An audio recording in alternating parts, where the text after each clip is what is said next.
to RPG Reanimators. It's a live actual play of Deliver Us from Evil, a Call of Cthulhu scenario. We're here with Keeper Doc, who will be running us through the game that he authored. Thanks for joining us. Oh, my pleasure. Happy to be here. So, what are we running through today? So, we're going to be playing Deliver Us from Evil, which is a nod, an homage that I created along with Alex Gillot. That is a grindhouse scenario in the style of his other grindhouse scenarios, uh, paying respects to Deliverance, the 1970s classic. Wilderness horror. Yeah, absolutely. And then it also ties into, if you're a fan of the author Lair Barron, he likes to write with his horror stories set in the Pacific Northwest. And so we kind of pull into some of his landscape as well, touching on his themes. So it's a fun little outdoor jaunt. Awesome. I'm looking forward to some relaxing banjo music. This is just a casual trip down the river. Yeah. Awesome. Well, please take it away. All right. Your day begins at a diner. The four of you have gathered for breakfast. Two of you know each other, your family, Margot and Ted Brantley. Three of you, Ted, Kurt, and Donnie, are friends from way back. You're going on a weekend canoeing trip in the Pacific Northwest, up in the Olympic Peninsula, taking a trip down the famed Lost River. Ted's organized this trip, and you all have begun your day at a diner, having some breakfast and looking over the map. Why don't we go around the circle and our three players can introduce themselves, and I'll add a little bit of extra flavor with your friend Donnie. You invited another friend, Larry, but unfortunately his wife wouldn't let him out of the house for the weekend. Why don't you start, Ted? Well, right now I'm shoveling some corned beef hash heartily into my mouth. I do have the map spread out on the table, and I'm pointing to, yeah, so this is the Lost River. Do I know why it's called the Lost River? It's hard to find. It's so hard to find, but that's what makes it exciting, because I hear the views are going to be splendid. Right, Margot? I've heard so many stories. Have you been here before? Are you taking me for the first time? I am taking you for the first time, and I think this would be a great, uncle-niece bonding trip. Mom said I could have coffee, so I don't know I'm about gonna that. Orange juice for her. I'm fine. She did not I guess. like that. But yeah, Ted is he's a good sized man. He's got one of those flannel shirts on, lumberjack look, fantastic mustache, I do say, and he's got a luscious mane. Ted is a man's man. That's and right. He's not afraid to show it. He's definitely done the brunt of the planning for this trip and has kind of roped everybody else in. He's brought his niece with him, Margot. Margot, why don't you introduce yourself to us? Sure. I'm 15, and I've heard so many stories about Uncle Ted's trips, and I'm so excited to come on one and to go on the first time that he's been to the Lost River. That's so exciting. I'm writing everything down. I've got dates. I've got the map. I've made a little copy of the map in my journal, a little version of it. I've got my binoculars, and she's got a tank top, striped tank top, feathered hair. Yeah. She's brought her sunscreen. She's ready. The youth these days are so enthusiastic. be more enthusiastic if you let me have some coffee. No, I cannot do that. I promised your mother that you'd stick out of trouble. I don't think that's much trouble, but fine. Extra bacon. I'll take a sip of my coffee. Ted, I thought this was supposed to be a guy's trip. What are we gonna do with all the, beers? I'm sure Is once she she allowed to goes to drink? sleep, we can have a nice drink. Mom also said I could have a sip of beer. I doubt that very much, Margot. And this is an adult conversation. Cover your ears. Oh, man, do you know how much? I know where you vacation keep time- it. All right. Look, we'll be counting beers, so don't try anything. Or That's right. How's Donnie doing? Hey guys, Donnie shows. I'm Ted. Thank you so much for organizing this trip. It's amazing. I felt like we I haven't seen you guys since Perry. Yeah. a Yeah, it was distant look. Real shame crosses about Kurt's Perry, but not in front of Margot, please. Oh, okay. So, anyways, it's really great to see you guys. Margot, you know what? You're gonna have a great time. I got some stories from you. I went to school with these guys, but I'm down in LA now. You're a good Talent man. agent. He's a good Yeah. guy. Oh Now, my Donnie, God. you brought that fishing gear like we used to. We always used to fish. No, I brought my guitar though. I thought maybe we could, sing some songs like the old days around the campfire. I got a little. I brought some. I ain't stuff. much for singing Ah. nowadays anymore. Yeah, how's your guitar playing improved there, Donnie?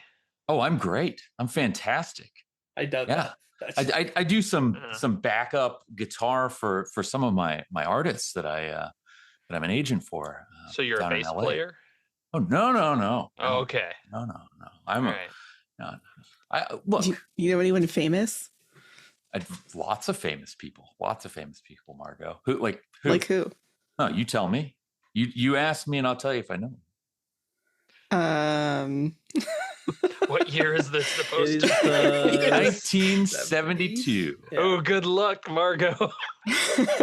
ABBA. Don't know that one. Oh, Do you know Jimmy Page? yeah. Oh, you know songs from Jimmy Page, Donnie? Yeah. Oh yeah, we could play a little Stairway to Heaven. Well, let's keep it that way. Let's keep them as the ones singing. Oh, okay. Bob Dylan. Kurt, how you been? How's Yeah, life treating you, Kurt? Oh, it's great. I've got work, and Kurt is a kind of mid-30s, very chiseled sort of feature, blonde hair and a little look. He's definitely put an image out there. Yeah, advertising is the gig, and these days it's working for my father-in-law. It's great, just day in, day out. I'm so ready for this trip, Donnie. I am so ready for this trip. I get a smoke out here. I yeah. don't get a smoke at home. I'll tell My you wife that don't much let for you sure. smoke. No. Well, Kurt, I brought the good stuff. You know what I'm saying? Yeah. All right, cover your ears again, Margot. I've smoked before. I'm gonna pretend I didn't hear that, so I don't have to tell your mother. Relax, Ted. We could cut loose and have a good time this weekend, Yeah. Ted. It's gonna be okay. Don't worry. Look, we're all gonna enjoy ourselves. Why don't we say should we hit the road? Absolutely. Oh, Let me yeah. just finish up here, pay the bill. Ted, do you mind if I ride with you? Of course. Hey, Margot, why don't you go with Kurt in his station wagon? He's a good conversationalist. I think Uncle Ted and I have some things to talk about. He's giving Donnie like the glare. What the hell, man? Yeah, Do come on, Margot. Let's You go. got stories? I guess I do, Margot. Oh, Kurt's got great stories. He is the man for the stories. Yeah. Okay.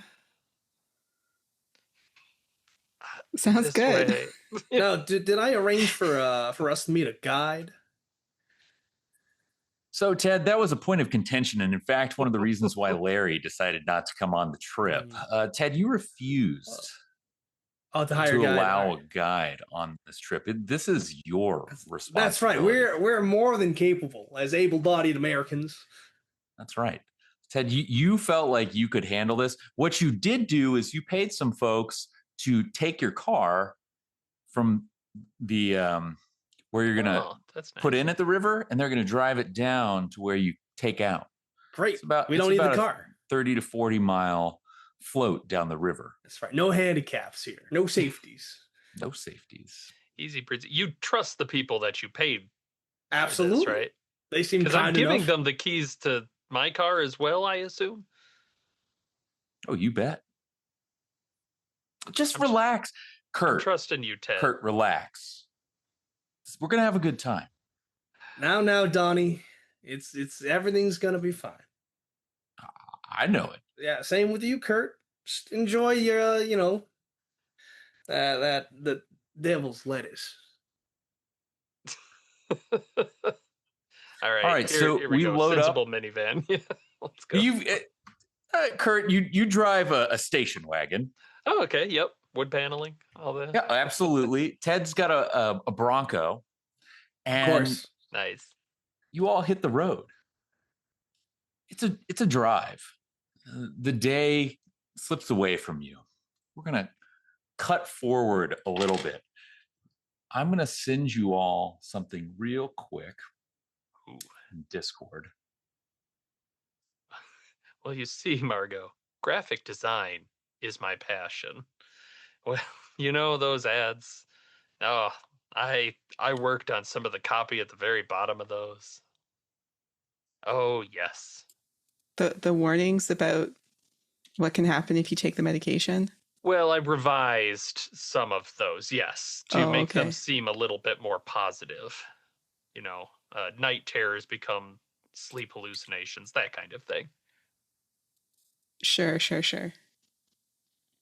And horrendous vomiting is upset. We just say use Pepto-Bismol with it anymore. Maybe smoke a few. This is the 70s. People are still smoking. Still this good is for the you. 70s. I think that people say. Could it be more in the 70s than it is right now? The day slips by. Everybody get their secret. Oh dear. In Discord. I take a moment to read it. Secrets, yes. Let me read it. Oh dear. I'm beginning to think there's something afoot in this trip.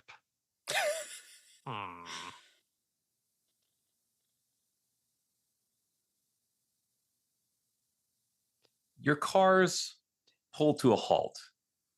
You're surrounded by trees. Several hours have passed. The morning has faded into the day. Mount Mystery, the source of the Lost River, looms behind as you ease your canoes into the Lost River. The late afternoon light dapples through ancient firs, cedars, and spruces, towering overhead. The primeval forest stretching out from the valley into the untamed wilderness beyond. The faint trail back to your vehicles is barely visible as you glance over your shoulder one last time before setting off. So, Kurt, you and Margot are going to be in one canoe. You two have enjoyed each other's company, and you actually kind of have developed a bit of a bond. Yeah, Margot's all right. Sure.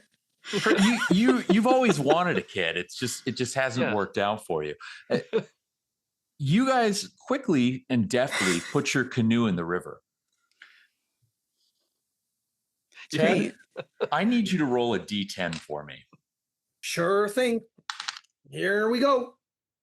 5, middle of the road. Nice. 5. Ted, you're struggling to hold on to the canoe. You have this terrible pain in your hand. You're pretty sure you broke something. Oh. Yeah, you picked it up somewhere along the way, and we're we're going to take a flashback here in a minute to the drive. Right beside you, Donnie's also struggling to help you. He's can't keep his breath. He's stopping, dropping the canoe. Come on, Donnie. Come on. You watch as Kurt and Margot start paddling down the river. Come on, guys. Can't let him Falling get too far ahead. behind. Hold my hand a little. Now we're going to flash back. It was just a couple hours ago when Ted pulled his Bronco to the side of a remote dirt road at the edge of the Lost Valley. 2 rough-cut buildings flank the disused byway. At first glance, they looked like they might be abandoned, but a worn sandwich board sign read "Open," suggesting otherwise. There's a faded, mud-spattered sign that reads "Saloon and Supplies" to either side of the road. Rusted old pickup trucks and abandoned logging equipment littered the forest's edge. You could see just beyond through the trees that dogs were fighting over something dead. And you can see just a few rickety wooden shacks through the pines. Navigating potholes and debris, with Donnie leading the way, Ted, you step onto the nameless saloon's porch in search of a drink. Donnie had already gotten the day rolling. He opened a couple beers in the car, and you and him are going to wet your whistle.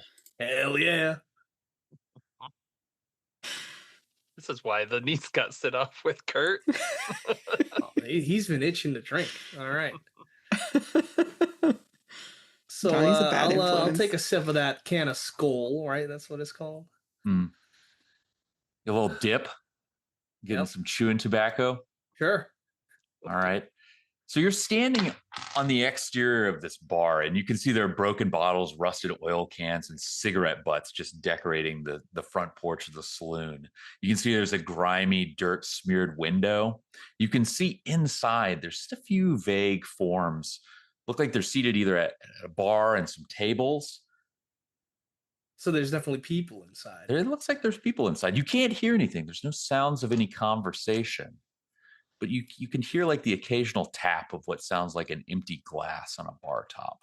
Well, I think it's a really smart idea to purchase some drinks here so that we don't have to dip into our own supply. Ted, I like the way you think. You have planned this trip masterfully. Did you know this was here? I bow. No, but you can chalk it up to one of my genius foresights. After you, Ted. I'll step in.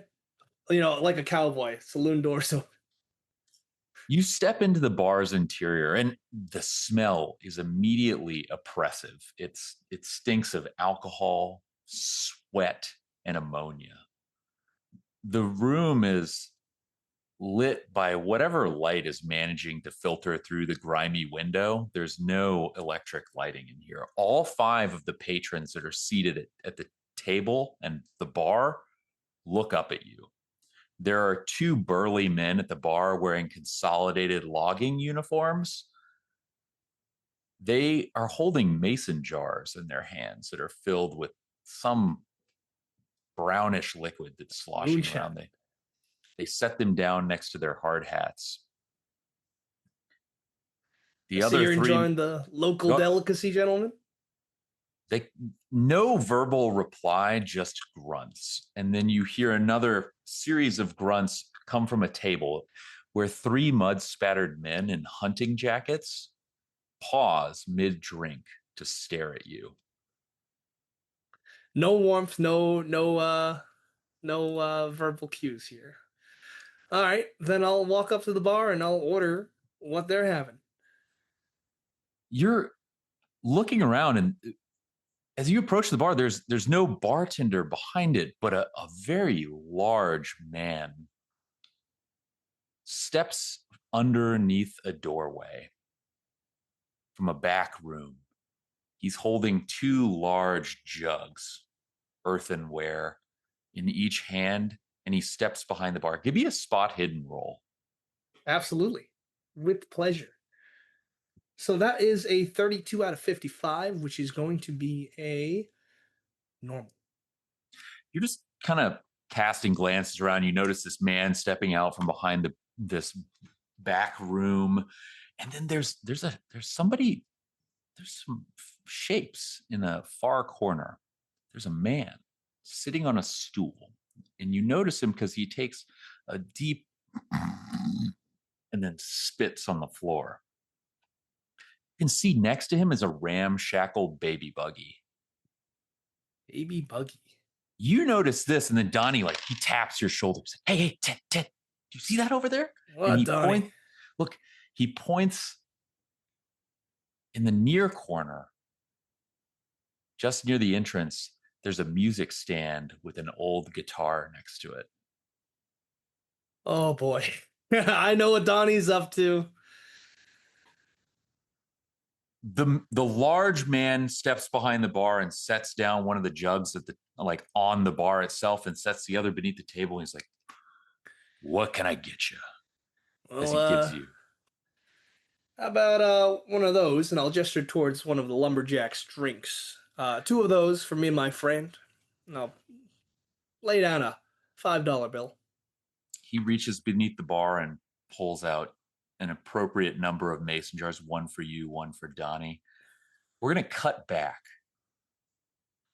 to Margot and Kurt. You're now paddling down the river.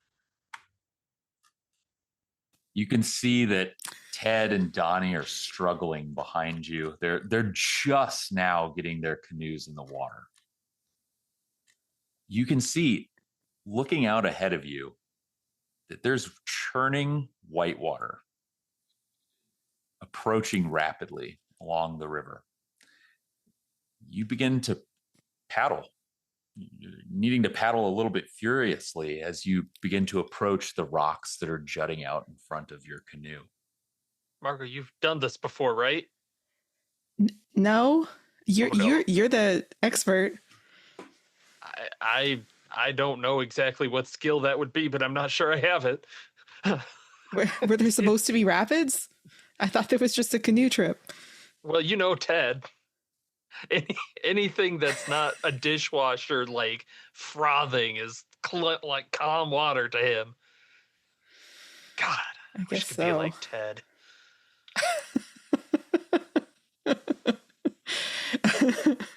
I mean, you're fine. You're fine as you are. Let me ask, what is the order in the canoe? Who's front, who's back? I feel like I would not take the front. Yeah, I mean, who is has the weight power? distribution a part of Yeah, it? Yeah. Yeah. Wait, is There's the weight back supposed to be distribution, the? but the back usually steers. Oh, okay. So Yeah, leave that to the No. adults. yeah, Yeah. Turtle steer, sure. Okay. yeah. He's taking charge. So Kurt, you're looking down this line of rapids. There are rocks, there are limbs that are jutting out from the side of the river, and you can't even make out where it ends. Oh no. Both of you are just paddling, and you can already feel that your muscles are aching. Give me a constitution roll, both of you. Oh no, I really thought Ted would go down first and I could just follow him. Oh, Ooh. but a hard success, a 15 under 55. Failure with an 87. Okay. So you can Not see locked Kurt. in. Margot is gassed. Her paddling has already slowed down. She's gasping for breath as you're just trying to get ready to pilot this canoe through the rocks. We're going to cut back to the bar where Ted and Donnie are sitting back and beginning to enjoy a drink. Ted, the bartender, takes the big earthenware jug and with one hand easily and deftly pours the moonshine into your mason jar, pushes it your direction. Thank you kindly. I'll pass it to Donnie and then take my own when he pours it. Donnie takes the moonshine and he stands up. He's got a little mischievous look on his face. Can I try and convince him not to do this? Can I be like, Donnie, I think we might need to read the room a little here. Oh yeah, give me a. Are you what is your tact? What is my tact? Persuade. It's definitely gonna be a persuade. Okay. Listen, these blue collar folks, they just want to drink their drink in peace. And then I will roll my base persuade. Uh-oh. And that was a 94, so There, you make an effort, but you know that once Donnie's set his mind to something, it's hard to stop him. And well, quite he honestly, saunters up to the that's fine. guitar, picks it up, and starts tuning it a little bit. I don't know. The bartender looks at you. And I'm gonna look at him. I'm say, is there an issue? We love music. Are you gonna Old love Daddy what Donnie loves has to music. offer? Your daddy loves music? Well, Old get him Dad. out here. Oh, he's here. Is that gentleman in the corner? And I point. He has a low, grumbling laugh. As Donnie begins to play something. The music it's nice.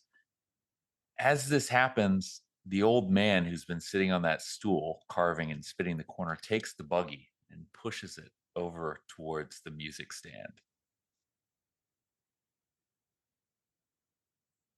He reaches down and picks up another odd-looking instrument that was in a case next to the music stand and hands it into the buggy. Jesus Christ.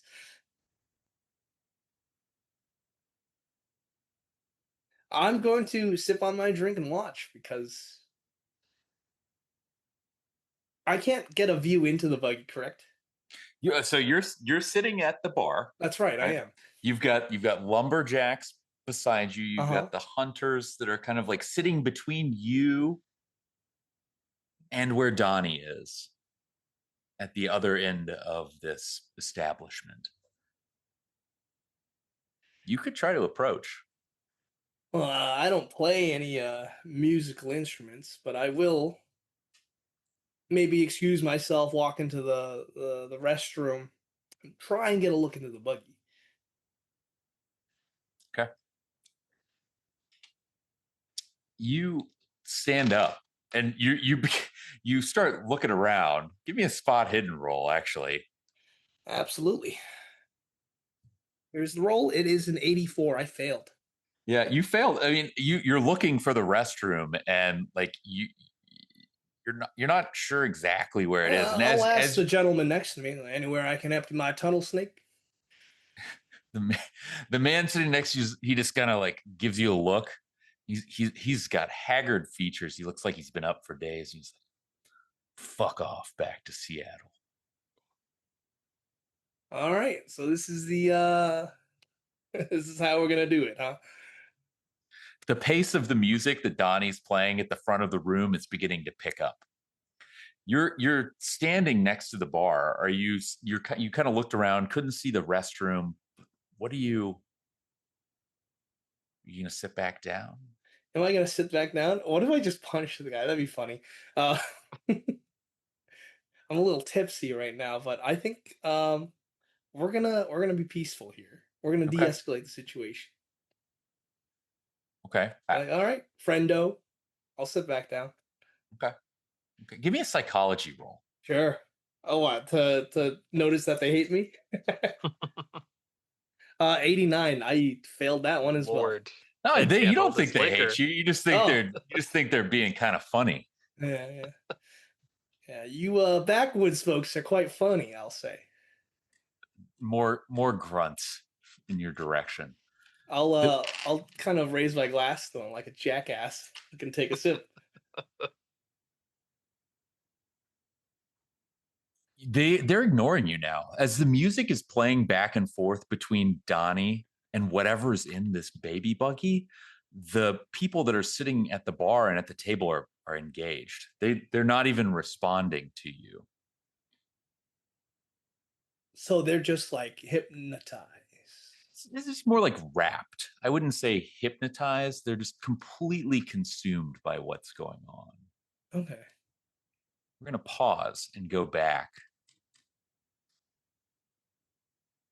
Margot and Kurt, you're deep in the rapids now. I need Margot. You're going to need to make a strength check. Great. And you're going to have strong. a penalty die because you failed your Constitution roll. Yeah, that's going to help for sure. You know what's even worse is I looked at a character sheet and went, "Oh, high strength, no problem." I was looking at Ted's sheet. This is embarrassing. Yeah. What's worse is that I rolled an odd 6, so with a penalty. I rolled an odd again. Nice. It's the same thing. Yeah. All right. Go so Nice. Margot and gets her odd second 6 is win. my extreme. Fantastic. All right. Well, this is all up to you, Kurt. Uh-oh. You either need to make, this is your choice. You can use pilot, boat, or hard decks to get you through the rapids. Well, if I'm reading this right, my pilot boat is at a 1. Assuming pilot carries over to everything. So I'll go for a hard dex, which is a 27. 88. No. Roll a D10 for me. Margot, you're doing so well. 3. As you are paddling, you manage to keep the boat afloat and no damage occurs. But as you're paddling furiously, your life jacket rips. And it tears open and it is functionally useless. Oh man, I just bought this for this trip. Oh, you didn't bring an extra? Well, I didn't know I was going. I thought do you have one? Do I have a life jacket? I have my own life jacket. I don't think this life jacket's going to fit you. Yeah, exactly. I didn't bring an extra. Damn. Uncle Ted brought mine. Of course he did.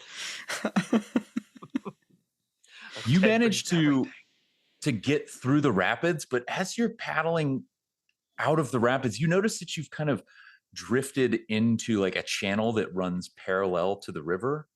Ooh. It's a little bit darker. The trees are hanging overhead and it's flowing somewhat slowly. You can hear the sound of the rushing rapids behind you, but you've lost sight of your friends as you pull into this kind of darkened wooded space. We're going to cut back. Oh, go ahead. Yeah, I think Kurt, as they're like kind of going along the side, is just going to take his life jacket off and throw it into the woods in the hope that maybe Ted will see it, because this stupid thing is holding me back. I bet I could have made it without. Makes it 5 feet from the boat. They're going to think we went into the woods. I mean, we kind of are. This isn't the way we were supposed to go, Margot. No, it's not. What am I supposed to do about it? Fine. Just keep paddling. We'll meet back up again, I'm sure. All right, I'll keep paddling, I guess.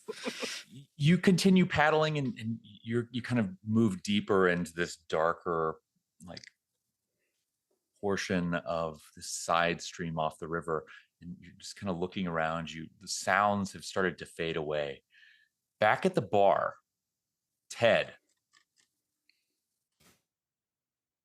Donnie, and whatever is playing this instrument are just going back and forth. And all of a sudden, a string breaks on Donnie's guitar. And the music stops abruptly. Before you know it, you're on the floor. There are men standing over you, kicking you, beating you, hitting you with chairs. Nice. Do you attempt to fight back? Absolutely. Give me a fighting brawl roll. Sure. I'll try to roll to the side here and get some leverage by dragging my nearest assailant to the floor. And that is an 02. Ooh. Wow. Nice. I'm built for this. Not only do you try to drag it, you succeed in like grabbing him, and you kind of grab his leg and swing his legs out from under him, and he spills across the room, knocking over the table. The table in turn knocks over the baby buggy. Love that. Now, what kind of abominations in there? We're gonna see. Give me a sanity roll. Sure, gladly. That is a 29. I did pass. You'll lose 1 point of sanity as a misshapen limb falls out of the buggy. You can see that it's still grasping the instrument, and there is a head. It's soft and lumpy, and it's kind of just like trying to like bob up and down and push itself back into the buggy. You notice as it turns, you catch a glimpse of 2, maybe 3 eyes looking at you. Jumping Jesus. Donnie sees this on the floor and immediately runs out of the room. As he attempts to run out of the room, one of the guys hits him over the back with a chair. Then I will in turn grab a mason jar and smash that into the back of this man's head. Yeah, you grab the mason jar, smash it over the man's head, and the bartender, this hulk of a man, comes up behind you, grabs Ted, who's not a small man, by the scruff of your neck, and just forces you out of the bar. As he forces you out of the bar, he puts one of the large earthenware jugs in your hand and says, "Get out of here. Don't be stupid." All right. I'll dust myself off and help Donnie to his feet. Say, come on, not a word to anyone about this, and let's enjoy the rest of our trip. Yeah. I think we should go. Can we get in the car now? I'm assuming I injured my hand. Do I later find out that it's Oh yeah. So you look down at your hand, and like one of your fingers is snapped. One of your fingers, like the outer aspect of your hand is just blown up, swollen. You are pretty sure so when somebody stomped on your hand, they must have broken one of your fingers. May I try to like snap it back in place? Oh yeah, give me a first aid roll. Absolutely. Woohoo! That is a. Oh man, that's a 45 out of 40. I'll spend 5. Okay. You and Donnie run back to the car, and now we're back on the river. Not a word. Margot, since you're at the front of the boat, why don't you roll a d10 for me? Sure. 6. Margot, as you're paddling, you notice, like as I mentioned, like there's almost a canopy of trees and branches. Just it's dense foliage, and you notice as you look up, there's something hanging from the trees. Give me a sanity roll. Oh, great. Oh, wow. 4.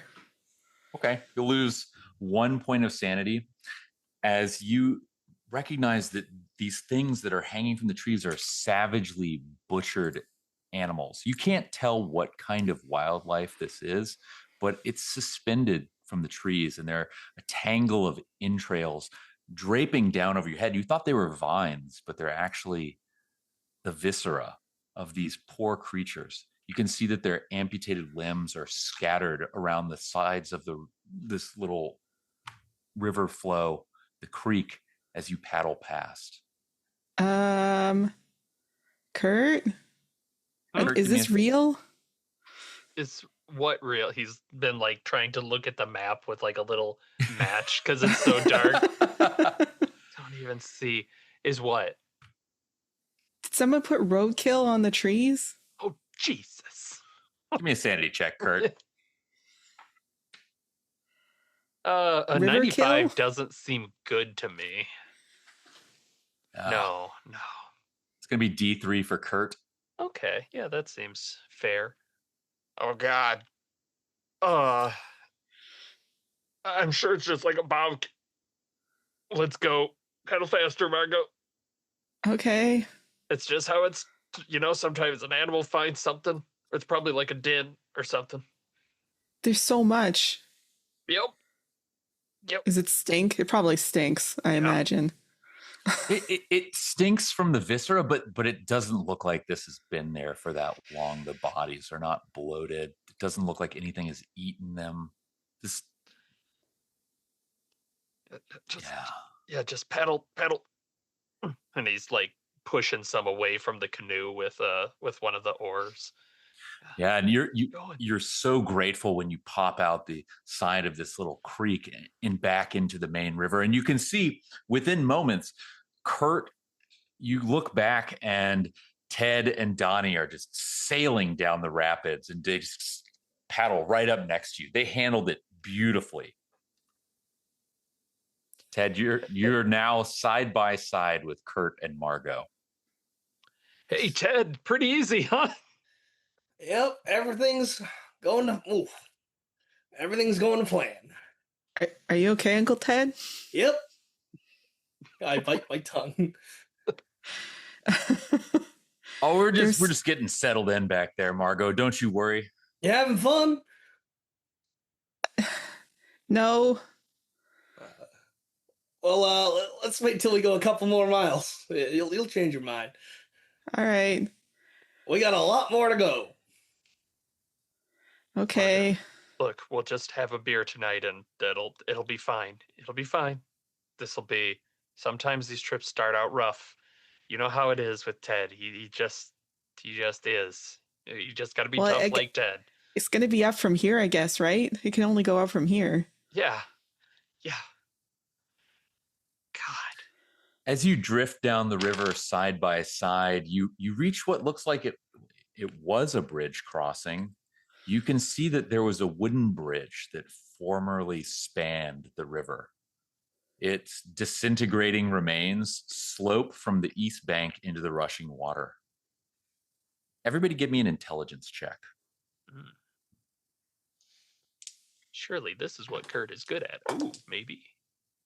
I just failed. A hard success. Fail. So, Kurt, you notice as you paddle past this bridge, it looks like the supports on this bridge were cut through. Ooh. It looks like somebody hacked at them with maybe an axe. And it looks to you, just at a glance, this was probably fairly recent. This bridge just went out not too long ago. Yeah, and a fairly big bridge, right? Like this would It's be enough. the road. You can see that this is big enough for someone to drive a car over for sure. Yeah. It's not a footbridge. Yeah, he's kind of pushing himself a little up out of the canoe to try and see this isn't the road they were taking our cars down, is it? You do Ted? notice as you're kind of lifting your head up that there are two recent sets of tire tracks on either side of the river. It looks like somebody had been around here recently. Damn it. Ted, if our cars aren't there when we get there, I'm going to be really annoyed. God, I thought we were closer. Margot, stop paddling so hard. You cannot run the viscera, too much energy. Poor kid. Yeah, Ted, this isn't the way they were going, right? Someone took out the bridge. It's gotta be the way. Someone took out the bridge? After. Yeah, somebody cut down the bridge. Why would they do that? I don't know. You're a teenager. Why do teenagers do anything? If there's nothing else to do? There you go. Somebody probably just got bored and drunk and cut down a bridge. I guess it is kind of funny. See? Well, just be careful going over it. There might be shards of it still in the water, so just don't scratch up the canoe. I assume this is Ted's canoe. You float safely past the bridge and back down the river. Further, you can hear the roar of rapids again approaching. But Kurt and Margot, as you drift down the river, you think back to earlier in the day. As Kurt, you pulled your station wagon next to the dilapidated storefront and parked behind Ted's Bronco. What a stroke of luck stumbling upon a general store out here in the sticks.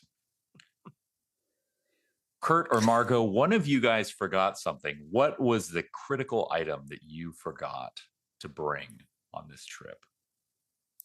A flashlight. Ooh, nice. Okay. For sure. Forgot your flashlight. Well, you weave between discarded tires and empty oil barrels to reach the storefront. The word supplies is spelled out in faded letters, and there's a battered screen door that's propped open with an old rusted hatchet head. You can hear the sound of a scratchy old record playing faint gospel music somewhere within this store. All right.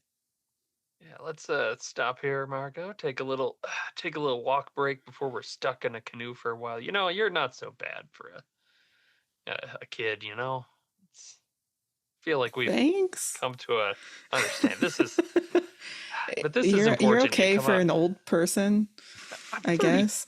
I'm like 35. I'm not. No, I'm 32. Oh my God. It's pretty I old. feel like I'm older than I am. Yeah, I tell you, it's just my advice, Margot. Don't get married. Just don't. It's not worth it. But it's salt of the earth. That's what we're here for. You're gonna meet some real salt of the earth people here. Let's go find the Okay. What was it? Yeah, flashlight. I was gonna take my mom's Flashlight. flashlight. It was the bulb was out, so I couldn't take it. And toilet paper. We need both.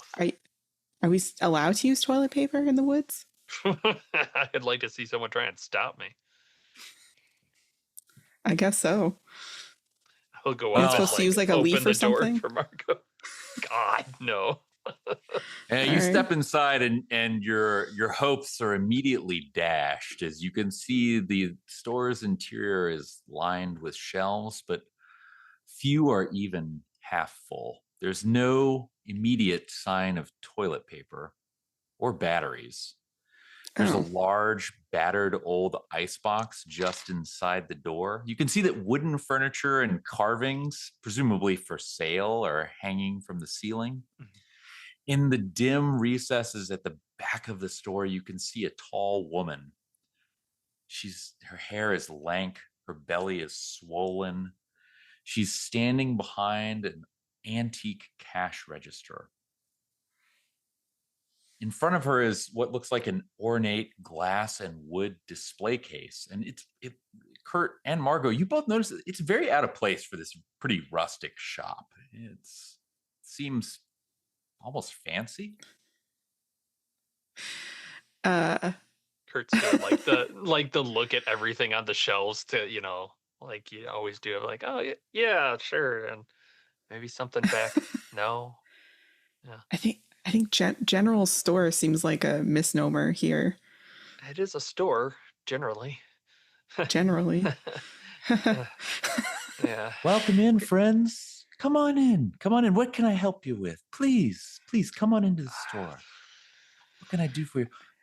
I forgot my flashlight. I was hoping it doesn't seem like you got anything like that here though. Oh dear, come over here. Come over here. All right. What's They your don't give you a name? chair to sit on? I like to stand. Oh, I like to stand. Yeah, all right. it's good for me. My name's Margot. Oh, Margot, you're beautiful. Oh, You've beautiful, beautiful green eyes, Margot. thanks. You can see I she pulls her lank hair back from her face and looks down at you. Her features Your- are sunken. Her eyes Your are hair set is back. so long. Yes, I haven't cut it in a while. I'm so tired. Oh, okay. I mean, Old daddy likes it long. oh, okay. What do you like? I like precious children like yourself, Margot. What would you like to look at some of our toys? Would you be interested in a toy? You could take one with you. No, no, thank you.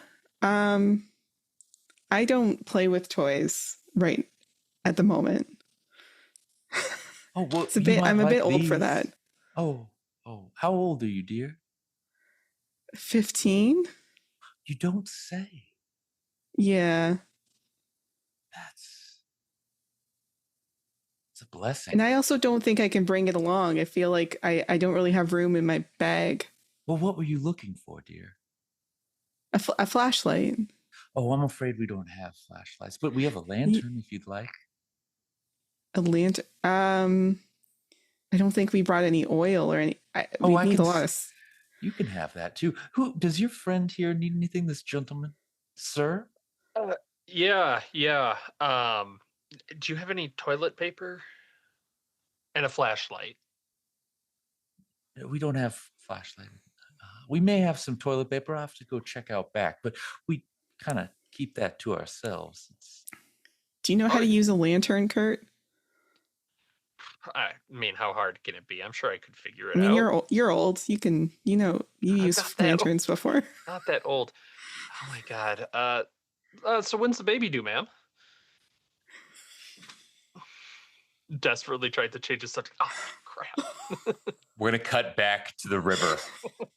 Oh, Jesus Christ! This man. is when I end up on the floor getting beaten. Ted, Oh my you and God. Donnie have pulled ahead. You're now paddling. Hell yeah. You're heading into the rapids here. It's a big chute. You're kind of like at the top of this run of rapids. It's going to dive down through the rocks in the water. You're going to have to, well, are you going to pilot the boat? Are you in the front or the back, Ted? I think I'm gonna be in the back because I'm more of a dominant type. So Okay. So you're gonna be piloting the boat. that's right. We got this, Donnie. Yeah. This is the fun part.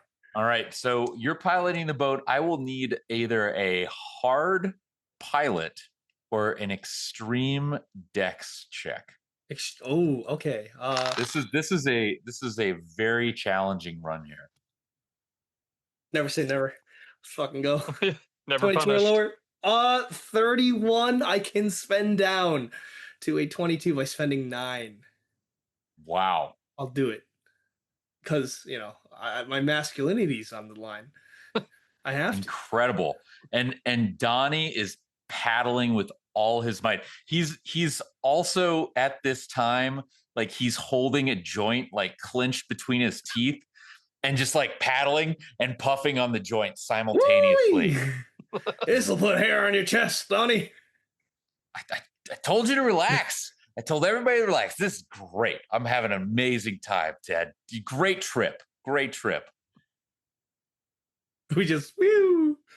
Yeah, you dive down into these rapids. The water just rushes over your head, and you just rocket up. And you're now floating along the side of the river. You look back over your shoulder. You can't quite see where Kurt and Margot are. I trust Kurt. He's a good one. It's a good choice. So cutting back to the general store. Kurt, you're now standing next to Margot in front of this display case. The woman has stepped away to go check to see if she does indeed have toilet paper in the back. The two of you have a moment to yourselves. What did I say? You're not supposed to ask that. What if she's just fat? What? Oh my God, Margot! You can't just go around calling people fat. You called her pregnant. Look, I'm just off of sorts. At least there's toilet paper coming. I don't care if they have to buy in their own supply. It's fine. We can have a lantern. It's fine. Did you see anything else we want? What's in this glass case up here? Like, is there anything that you need? And he'll kind of go up to the fancy stuff and take a look at that. Yeah, you look in this case here, and Wow, there's a couple things. It's mostly filled with a collection of old junk, things that look like you'd see in any other general store out in this area. Dull hunting knives, some hand carved antler handles, antique firearms that look like they may have never worked in the first place, some disintegrating native artifacts. But standing out from everything else is a battered black book with a broken spiral on the cover. Shit. Uh, holy. And like the pipe just kind of gets set down on the counter. What's there? Ma'am, just something from a while back. It's not a. It's just something my friend showed me a while back. Is she coming back? She steps back from behind a curtain separating you from the back of the storeroom, and she's got one roll of toilet paper. It looks about half used. Great. How much is this book here? He's Oh, tapping on the glass. that book is priceless. I mean, yeah, it's old, but I mean, come on, I'm in the business. I know what priceless means. Are we like, what are we talking? Because I'll go three figures if I gotta. Is this your daughter? Do I look old? No, no, no. This is my friend's niece. All right. It's the book. The book.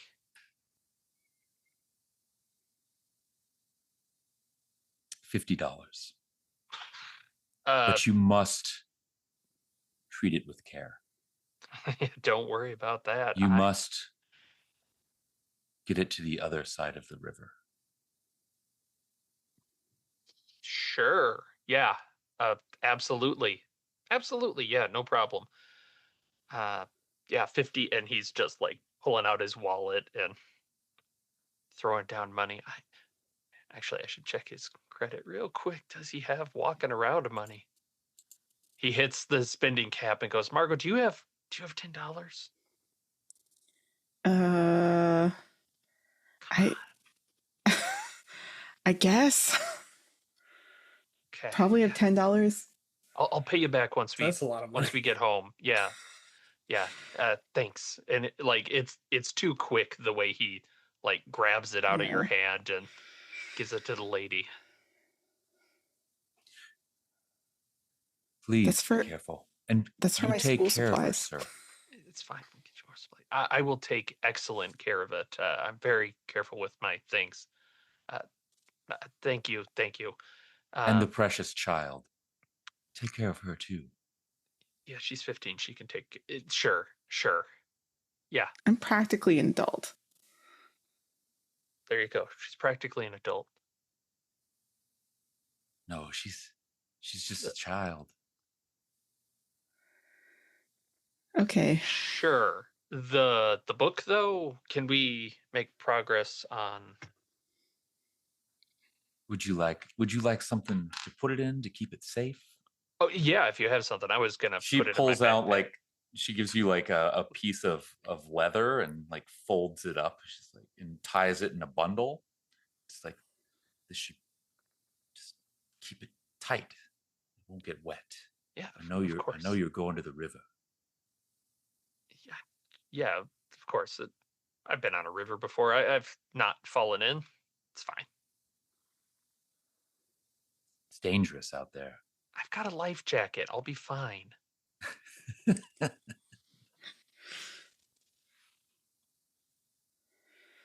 So, Marco, Marco, I don't have any money left. If you want the lantern, you're gonna have to, you know. I mean, I don't know how to use a lantern. Fine.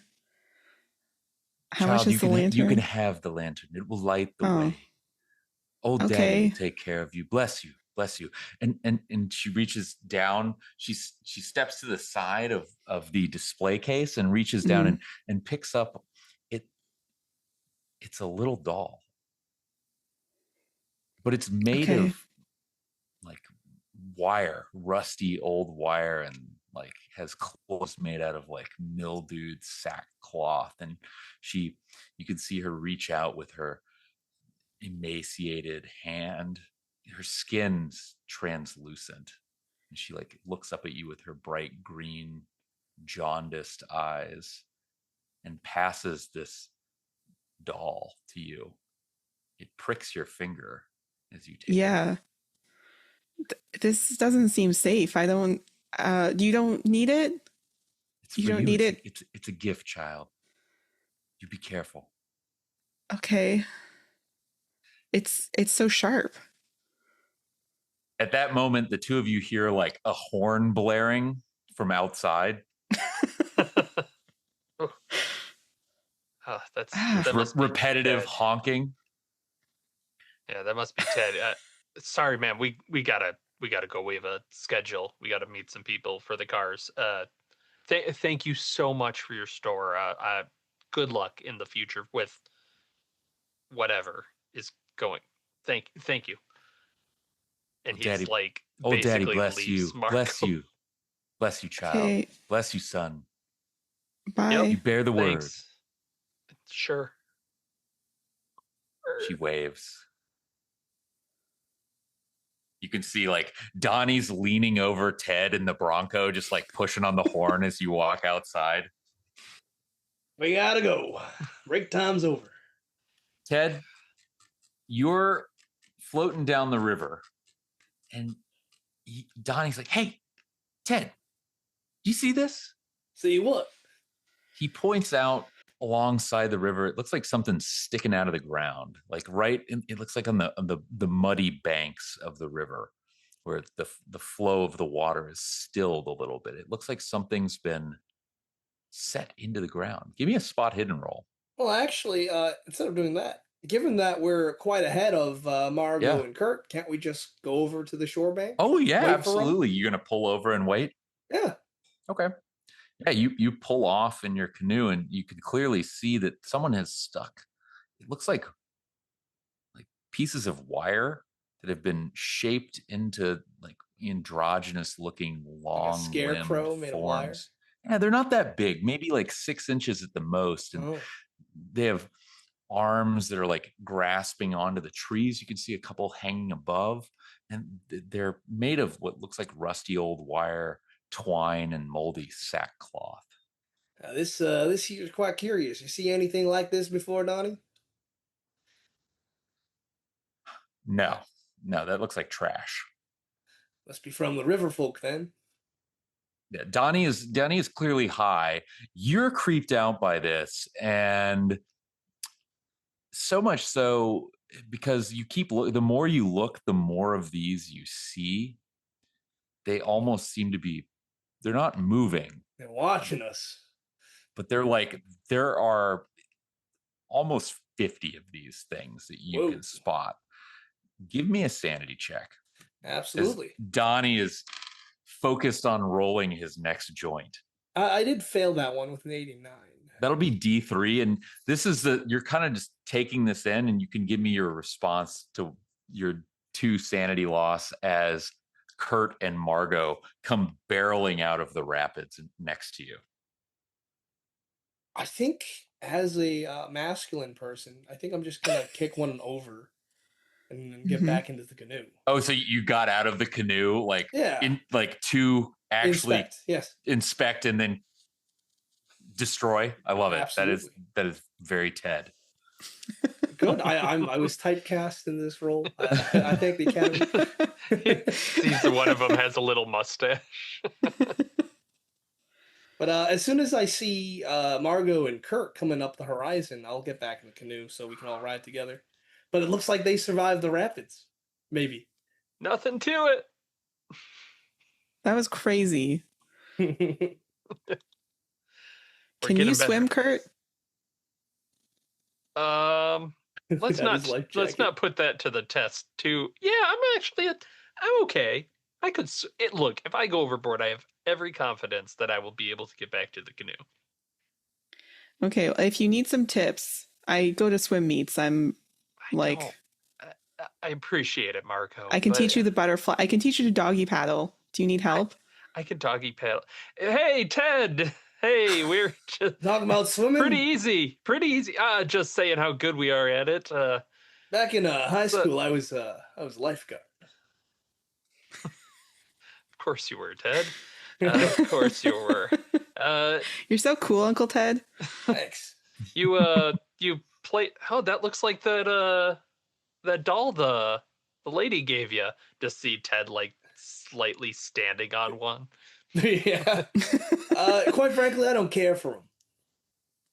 Give me both Kurt and Margot. Give me a sanity roll, because you spot Ted kind of destroying one of them, and as you notice this, again, like you also kind of realize that there are a lot of these in a number that is and distribution that is disturbing to you. Pass. Fail. So Margot, you'll lose one. As you kind of what did you do with this thing actually? I don't think I would have put it in my bag because I would have been afraid to like prick my hand on it reaching into my bag. I probably just put it in the bottom of the canoe just to just to put it in there. So it's just been sitting like rolling around in the bottom of the canoe the whole time. Kurt, how do you feel about this? Well, right now I'm not feeling great about it because I'm getting creeped out by seeing these ones kind of off to the side, and I'm kind of envisioning Kurt looking down, and just from the water that the rapids threw into the canoe, that little doll's just floating around. Oh yeah, It's directly staring at at him. you, in front of you. Yeah. It wasn't special. I thought it was the only one. There's a whole bunch of them. Yeah, can we get rid of it? You could give it to its family or something. Okay. I mean, we're going by. I don't really want to like throw it. I thought it was special. It's, and Kurt will just reach down and like grab it and chuck it. Okay. Get this out of here. I can't. No, too many creepy dolls. It's no. You have a creepy book. Johnny looks up. He's like, he's just finished rolling the joint. He's like, hey, what? You got a book? I thought I found something at the. Did you? It's not. Look, I'll tell you at camp tonight. All right. We got to camp. Are we camping for the night or what? We doing this in a day or two? What's the plan? Oh, this is a 3-day trip. That's what great. Ted was telling me on the drive up here. Is like Ted, we're close, right? We're close. That's right. We're It's almost dark, Ted. a little more, and we'll be at the campsite that I planned out. Well, I mean, it's gonna be dark if we don't hurry up. I hope this place is right around the corner, Ted. Yeah, I got a good feeling about this. Tell you, we're not camping near these damn Yeah, I'm not dolls. keen to camp near these dolls, so I'd like to find a different place. Donnie's like, he just starts paddling. It's like, hey, Ted, why don't you get back in the canoe? Okay. I'll do just that. So it looks to you like the river begins to open up as you all begin paddling down it. You can see that Donnie's right. Shadows are beginning to darken the valley, and you can see that sheer rock walls are rising on the east side of the river. You're kind of in between the mountains and the forest now.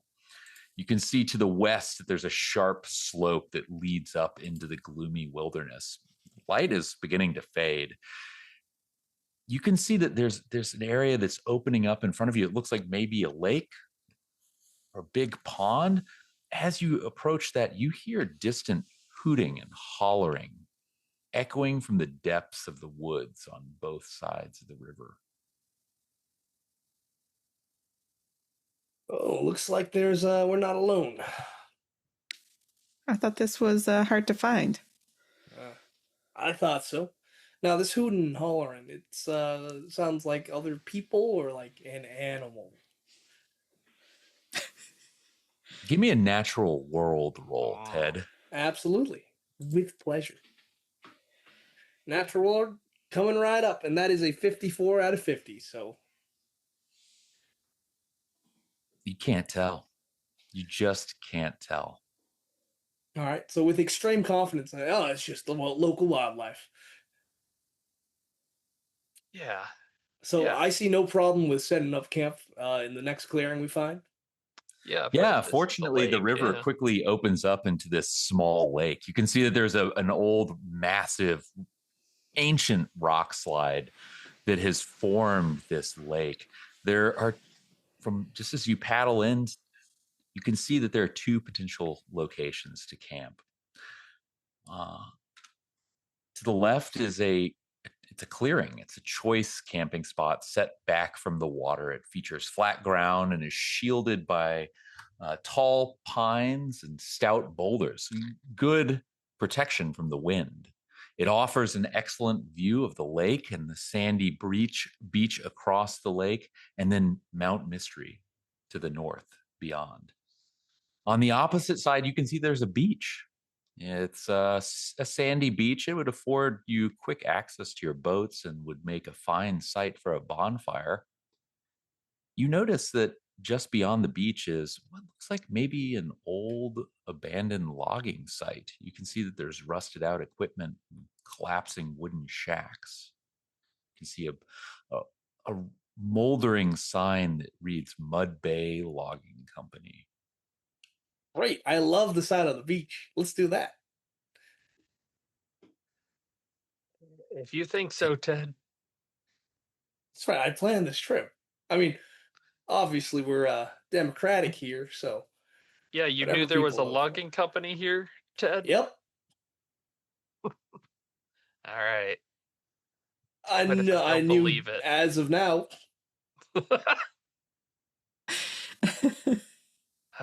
Ted, you begin guiding your canoe towards the sandy beach.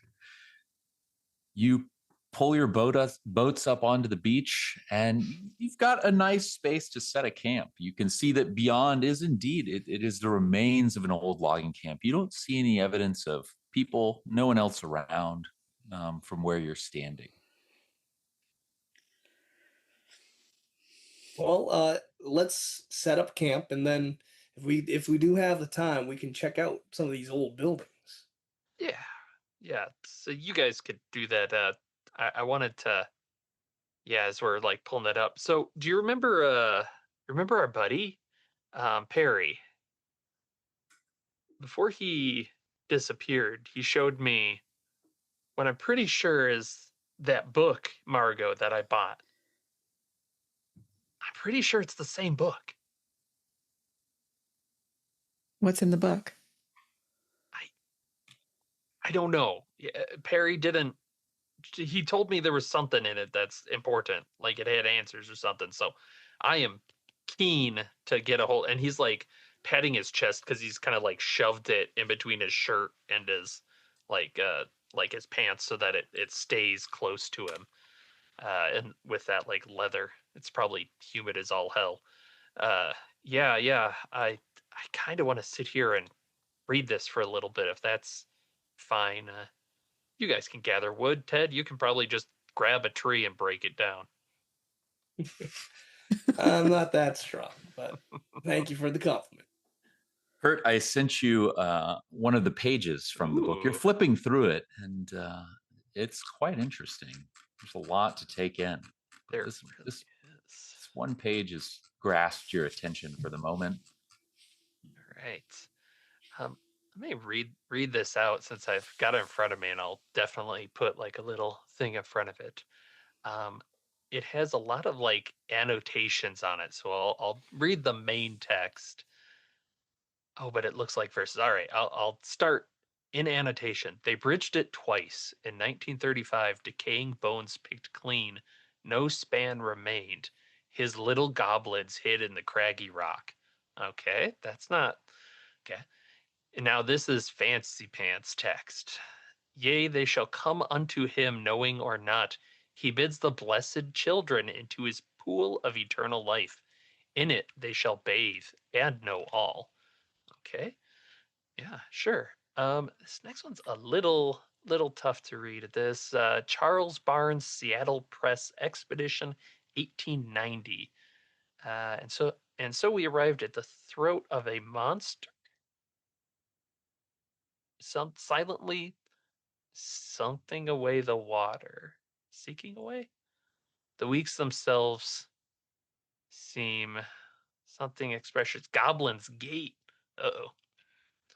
Uh, Back to fancy text. He is eternal and wise, knowing their weakness, one born of frantic and loathsome lives. He must draw them in. From below, he cast forth the lines, a fisher of men. He sets his hooks into the meat of their souls. Their minds open and await revelation. Now, back to a different text. The narrow passage is thrice deadly. The vessel must oft be carried aloft. Safe passage always on the left hand path. And the last bit of fancy. He drops the scales, unveils the purity within, and releases a cleansing wrath. But woe, it must be tempered in the ways given to us by our saint, capital S. The bewildered kin must be shepherded to refuge. With time, the storm abates, and they too shall know. They shall understand his great truth and know comfort. The world beyond awaits. The damned, the Elhua. It will be free once more. His shadows range as far as Devil's Punch Bowl by Lake Crescent, though seldom. They prefer to haunt the rivers and gorges. They shall know you. Oof. I think he's like reading that last bit as like the fire is starting to crackle around him. What do you think of that, Margot? What do you think of that? How did you know? I never forgot the book, you know? This is pretty little goblins. It's, they come up with such funny things out here. Donnie cracks a beer and hands it to you. He's like, where did you find this, Kurt? What is this book? This is crazy shit, man. I know, it's the that Far general out. store. Yeah. You paid how much for it? I mean, I did some negotiating. Margot, how much did he pay for it? He borrowed $10 from me. So you shook down the kid, Kurt? Look, for this, you can't bargain for crazy this kind of shit. stuff. With interest, that's $20 that you owe me. What?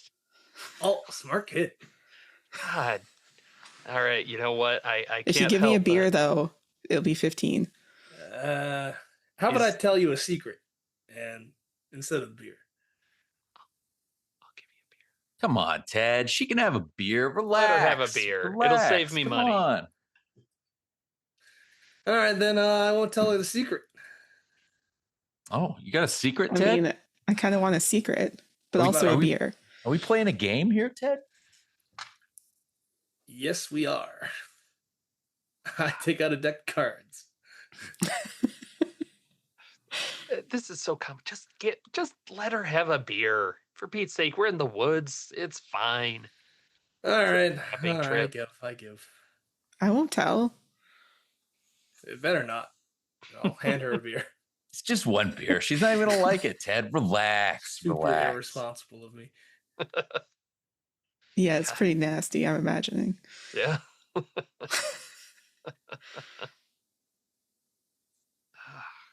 So the fire is going, but it is actually now dark. You all are just relaxing. And anybody else doing anything as evening sets on? You're feeling tired. I would like to check out the cabins just to make sure that there's no people living in them. Sure. Yeah.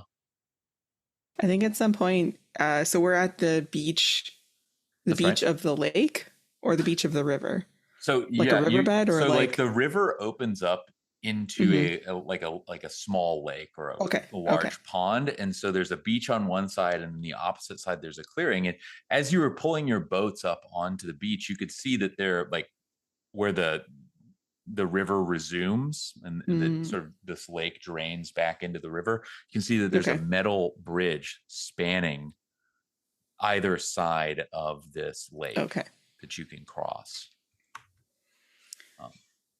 If it's like pretty calm, I think she's wanting to go and look in the lake. Just Sure. like Okay. look at her reflection Okay. in the lake. So At some Margot's going to go stand by the lake looking into the water and contemplatively. Ted, you're going to go do a little poking around. Absolutely. Are you doing that solo? Are you taking anyone with you? If anyone's willing to come with me, then yeah, the more the merrier. Yeah, Kurt's kind of waving you off. Like, I want to keep reading this. You read your books. Yeah, this is interesting. I don't understand how you can do that. We're surrounded by the beauty of nature. Don't you kind of wonder where Perry went, Ted? I know exactly where. And I'll walk away before I finish that sentence. Donnie's like, hey, Ted, I'll come with you. As you can see, he's like tucking a joint behind his ear. Let's take a walk. Yeah, take a little breather. That was a good dinner you cooked there, Ted. Thanks. Old reliable. Canned beans. Yeah. Well, poor Margot. She's gonna suffer for that later. Let me tell you. You remember Kurt? Man, he really gets going. I just don't understand why he's reading books. He could do that at home. I mean, it sounds like he paid a lot of money for that book. He's getting his money's worth. Well, let's go take a peek around. Yeah, the Shakedown Margot. What's going on there? So you walk out into the camp and you can see that there's some old shacks. They don't look like much is left. Like this camp looks like it was abandoned. You can see one of the shacks, the door is open, and inside you can see it looks like they're just shredded up pieces of newspaper. It looks like rats living in here. You can see that there's old like equipment, shards of glass. You can see give me a spot hidden roll, actually. Sure thing. Here we go. And that is a 32. I did succeed. So you're kind of just poking around. You notice that there's this big sign, Mud Bay Logging Company, and then it looks like there's like almost like a gatehouse or something that's right next to it, and you can see that there's like a stack of papers inside of it. As you approach this gatehouse, you notice a couple things. There's sand kind of tapers into the logging camp. There's kind of like a mix of dirt and sand, and as you kick the dirt beneath your feet, you notice that there's pieces of what looks like something white, like ivory, but it looks scorched. And you also notice as Donnie is kind of like haphazardly swinging the lantern around that he borrowed from Margot, that you can see that there looks like there's some tire tracks in this dirt. Oh, okay. Do I recognize the tire tracks? Now, I fit my vehicle with my own tires. I mean, these look like contemporary tires. These are not your tires. All right, but they are from a motor vehicle. Yeah, you think it's probably based on the size of the tires and just the appearance of the tread. It's probably like an off-road vehicle or a truck or something. Yeah, I buy that. Interesting. Everything's gonna be just fine. Ted, do you want to poke around in this building, or what are you looking at? I'm curious. What's that over there? What are these ivory bone-looking things? Oh, you pick it down, and they're actually just little fragments of broken, shattered bone that look like it's been burnt around the edges. You notice also that there's a little scrap of paper on the ground next to you. It looks like it's blown out of this building. But it is legible. Is there writing that's legible on it? Yeah, I'm not quite, it's like it's been exposed to the weather, the elements, but if it's got writing on it, I'll read it. Yeah, it actually looks like it's fairly intact. Then I'll kick aside the shards of bone and read it out to the class.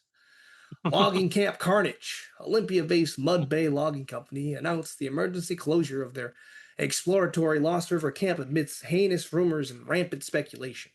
Lauded as their latest wilderness toehold in the Olympic, the repeated reports of disappearing workers, savage violence, destroyed equipment, and reckless accidents gained credence when two brutally mauled bodies of missing company men were pulled from the Elwha River near Goblin's Gate. Company inspectors reportedly discovered 3 additional corpses in various states of decay at the camp. Aside from their terse announcement, Mud Bay Logging Company remains tight-lipped about operations and the identities of the deceased. In the aftermath of this disaster, locals recall rumors of dark spirits dragging hardy crewmen directly into the ground at the chaotic Elwha Dam construction site in 1910. Though this particular phenomenon was more likely uh, attributable to John Barleycorn. What a name. I I don't know what that means, Ted. What I what are, wonder what what are we that's looking at here, Ted? I don't know. I'm getting kind of the heebie-jeebies. Really? That's not here. Hit this. All right, I'll take it. Donnie lights and passes you the joint. Excellent. And breathe it in. Hold it in. Should we go back or what do you think? Yep. I think we finished the joint here. I don't want to be smoking this in front of Marco. All right. Back to Kurt and Margot. Margot, what are you doing alongside the lake? What are you thinking about out there? Just thinking about those green eyes. I think she's just thinking about the river and I guess what she might see if she looks into the river. That's kind of the vibe. The vibe. She's like a little tipsy, one beer. Yeah. Feel, just like feeling very adult. Yeah. This is what adults do. You're kind of it's you're not sure if it's the exhaustion, the beer, just like where you're at, but give me a sanity roll. Great. 09.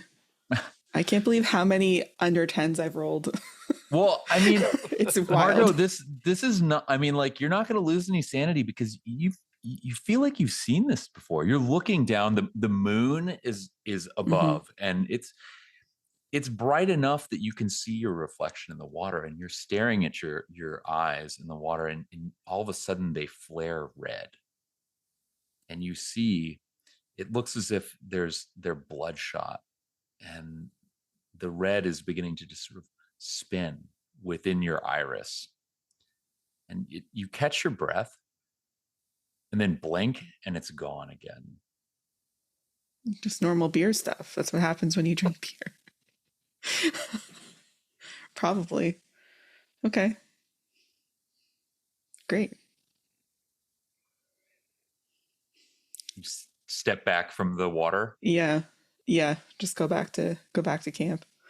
Kurt, are you still reading? Yeah, Kurt's reading and he's looking at like these symbols on that page too. There's like these little curved symbol, like little almost a rival type, like swabs of something, and he's kind of like tracing over them absentmindedly as he's trying to envision like what Perry could have seen in this. Like, what did he know? What did he miss? And for anybody who's received a handout, you feel free to share it with the group in the main chat if you like, or you can hoard your handout to yourself. It's your own preference. And I sent you another one, Kurt.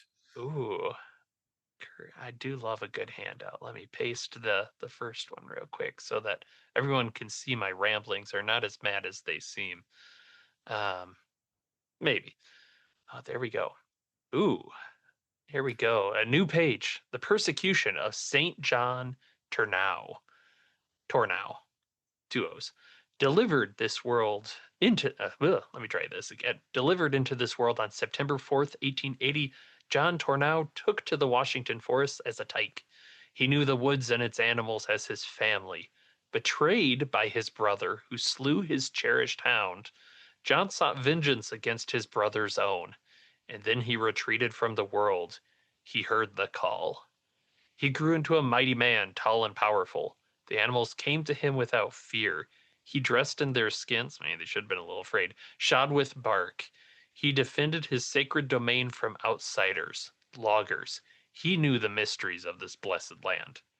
As his fourth decade neared, his hateful brothers captured him and committed him to the house of Bethlehem deep in Oregon's wilderness, away from the source, capital S.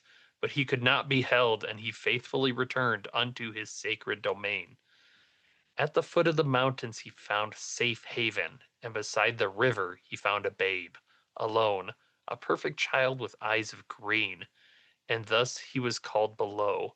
Beneath he found the sacred waters. He tapped the flow. He refined it. He gave a gift unto us. And yet still St. John seethed with old Daddy's fury. He came forth into the world again, drawing ire and kindling greed. In secret, St. John sent the perfect child to his brother Fred. And then St. John died in the woods beneath a hemlock tree.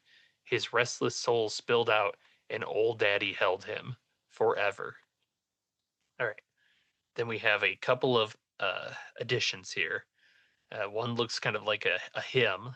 As I went down in the river to pray, studying about that good old way, and who shall wear the broken crown? Good Lord, show me the way. Old Father, let's go down. Let's go down. Come on down. Come on, Father, let's go down, down in the river to stay. Now, if I had the rights, I'd do the Old Brother, Where Art Thou right there, and they have a great rendition of that.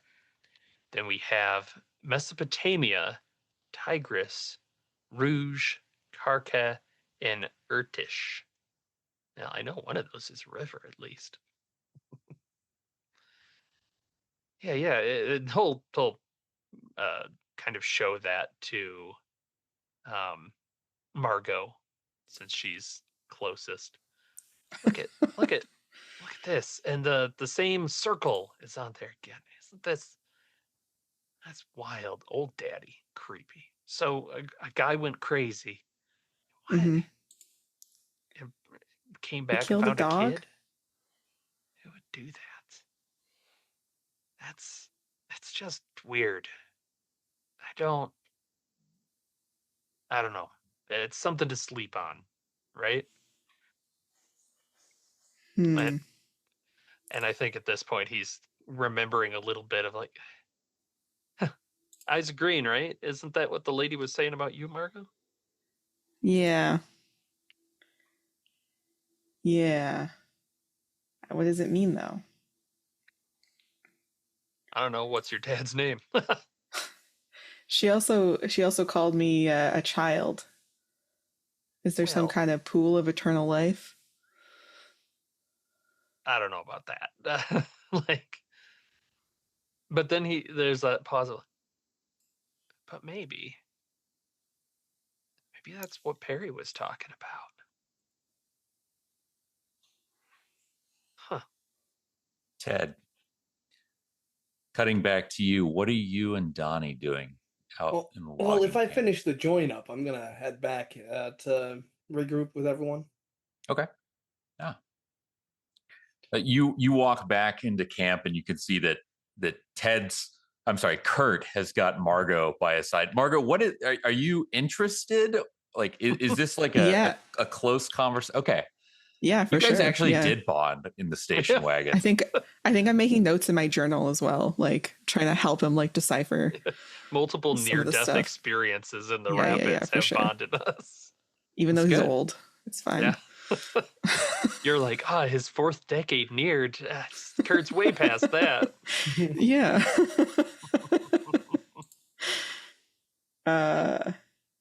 Yeah, I think we're like huddled up trying to decipher this. Yeah. Well, as you're kind of like you're huddled up and what's the sleeping arrangement? Let's just kind of put that out there. What do you guys how are you guys doing this? You got your canoes pulled up on the beach and you set up camp, but how's this working for the party? Well, How I many assume we tents got are the there? fire in the middle, right? Yeah, We're of around course. the The fire. fire's in the middle. You pulled some Cowboy logs camping? over. What was that, Margot? Is it just cowboy camping? Is that the And vibe? did you guys bring tents? I mean, it's totally up to you all. How do you imagine this? I mean, I'll I mean, I'll try and set up a tent, and probably about, 30 minutes later, you see him just putting a bit of cloth over a couple branches and like clearing the area below. Like, it's not that rainy in the Pacific Northwest. This is fine. It's a really sad montage. Oh, womp womp. It's one I can probably relate to. I do want to approach Margot as everyone else is setting off camp, but Mhm. having fun today, kiddo? I mean, I think it's gotten better. That's good. That's good to hear. Yeah. I think it's about time that I told you, now that you're old enough, that I don't think your mama told you this, but you're adopted. What? What? I think she barfs. There. I'll pat her on the back. What? Who's my family? Are we not related? No. What? But I'm out here with strangers? listen, Margot, you're the best niece that I ever had. But So- you're not my uncle. That don't matter.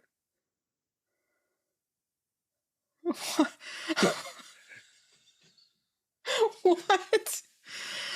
I'll let you Okay. process this. It's important.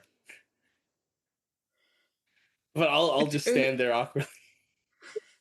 Do you know who my family is? Nope. Okay. Where are your Ted family? needs some sensitivity training, I think. He's fucking high and he's a couple beers in, so this is the perfect time. Okay. I think Yep. I'm gonna go to sleep, I think. All right. Have a good night, Margot. Okay. Ted. And I think she'll kind of go off to the side a bit separate from everybody. Yeah. And just kind of like sleep with her back to everybody and Just just like cry. silently cry. No. Oh no. Yeah, you fucked it up, Ted. Insane. Is that what Ted is Yeah. saying to himself? Ah, you fucked it up, Ted. Donnie walks over, he's like, could have been worse. just give her some time. It'll be fine. Yeah, I'm gonna need another hit of that. You did great, Ted. I thought Thanks. it was greet. It was well delivered. I'll take the doobie from him. This is some good shit, though. I'm telling you. She's got a sleeping bag, right? Yes. Okay. All right. I I think I'm will- going to lay down. This stuff is really knocking me out. I will be last asleep as I will finish this joint, looking out onto the water. Okay. Is- Donnie kind of looks over. He's like, "You going to be up reading that all night, Kurt?" Yeah. No. I'll put it down, and he'll like set it on his pillow, sort of wrap it into leather. Just kind of lay there and be staring up at the draped cloth, just thinking, oh, what was that I heard crying? Did you get Margot high? no, I think it's a coming of age thing. Jesus. And I'll She's take just getting her period. It's fine. God. Wow. Now I'm glad I don't have kids. Whoosh. I tell you, Ted, you really make an impression this trip. I'm Thanks. sorry it's been so long since we hung out. You're a hell of a man. Thank you. I try to be the best man I can be. Give me some of that, Donnie. I'll pass the joint to him. Donnie's Yeah. hand reaches out from his tent.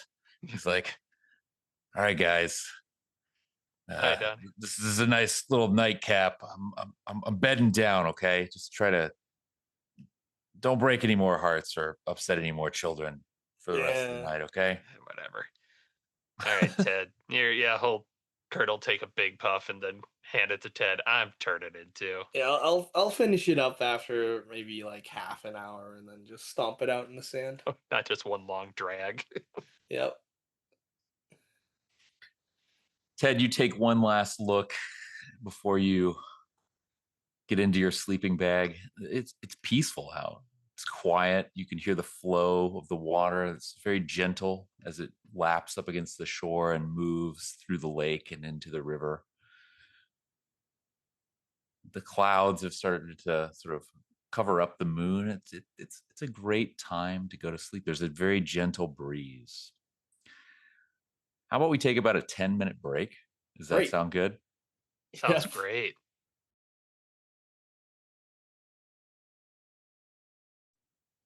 So you all drift off to sleep.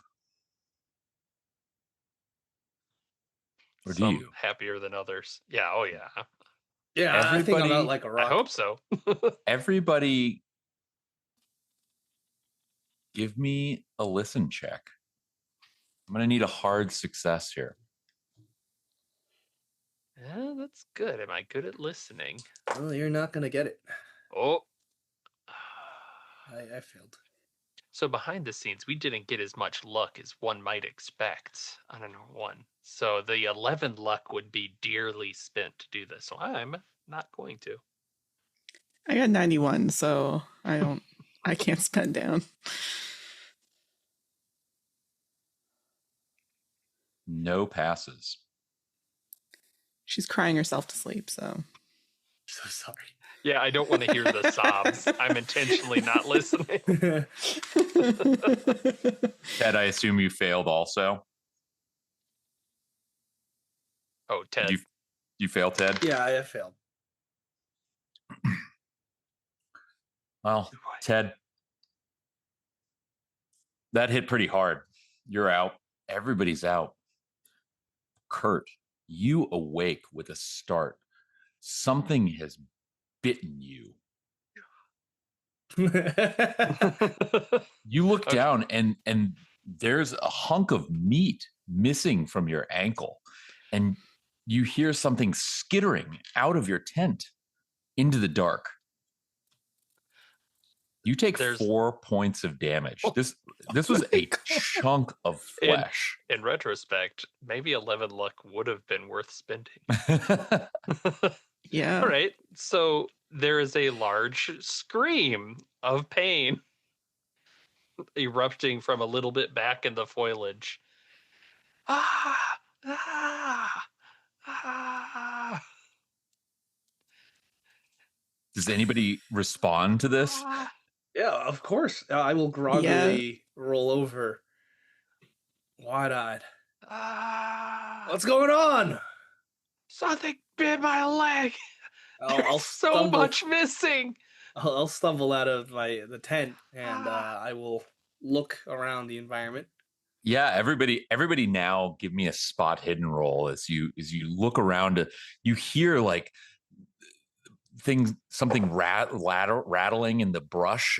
There's motion. You can see movement, but it's too dark. Oh, I got a hard. You got a hard success. I got an extreme. You got an extreme. Yeah. Well, your eyes track to the motion in the brush, and you can see there's something shadowy moving along the ground near the edge of the clearing. You can see that it's dragging something. Yeah, he's trying to point it out to the others as he's like clutching like stuff from his backpack to the wound to try and staunch the blood. There, it's there. Can't you see it? It's in the dark. Boy. As you catch it, you shine the lantern light on it and give me a sanity check. Anyone that passed their spot hidden roll. That would be me. Margo, how'd you 88. I failed.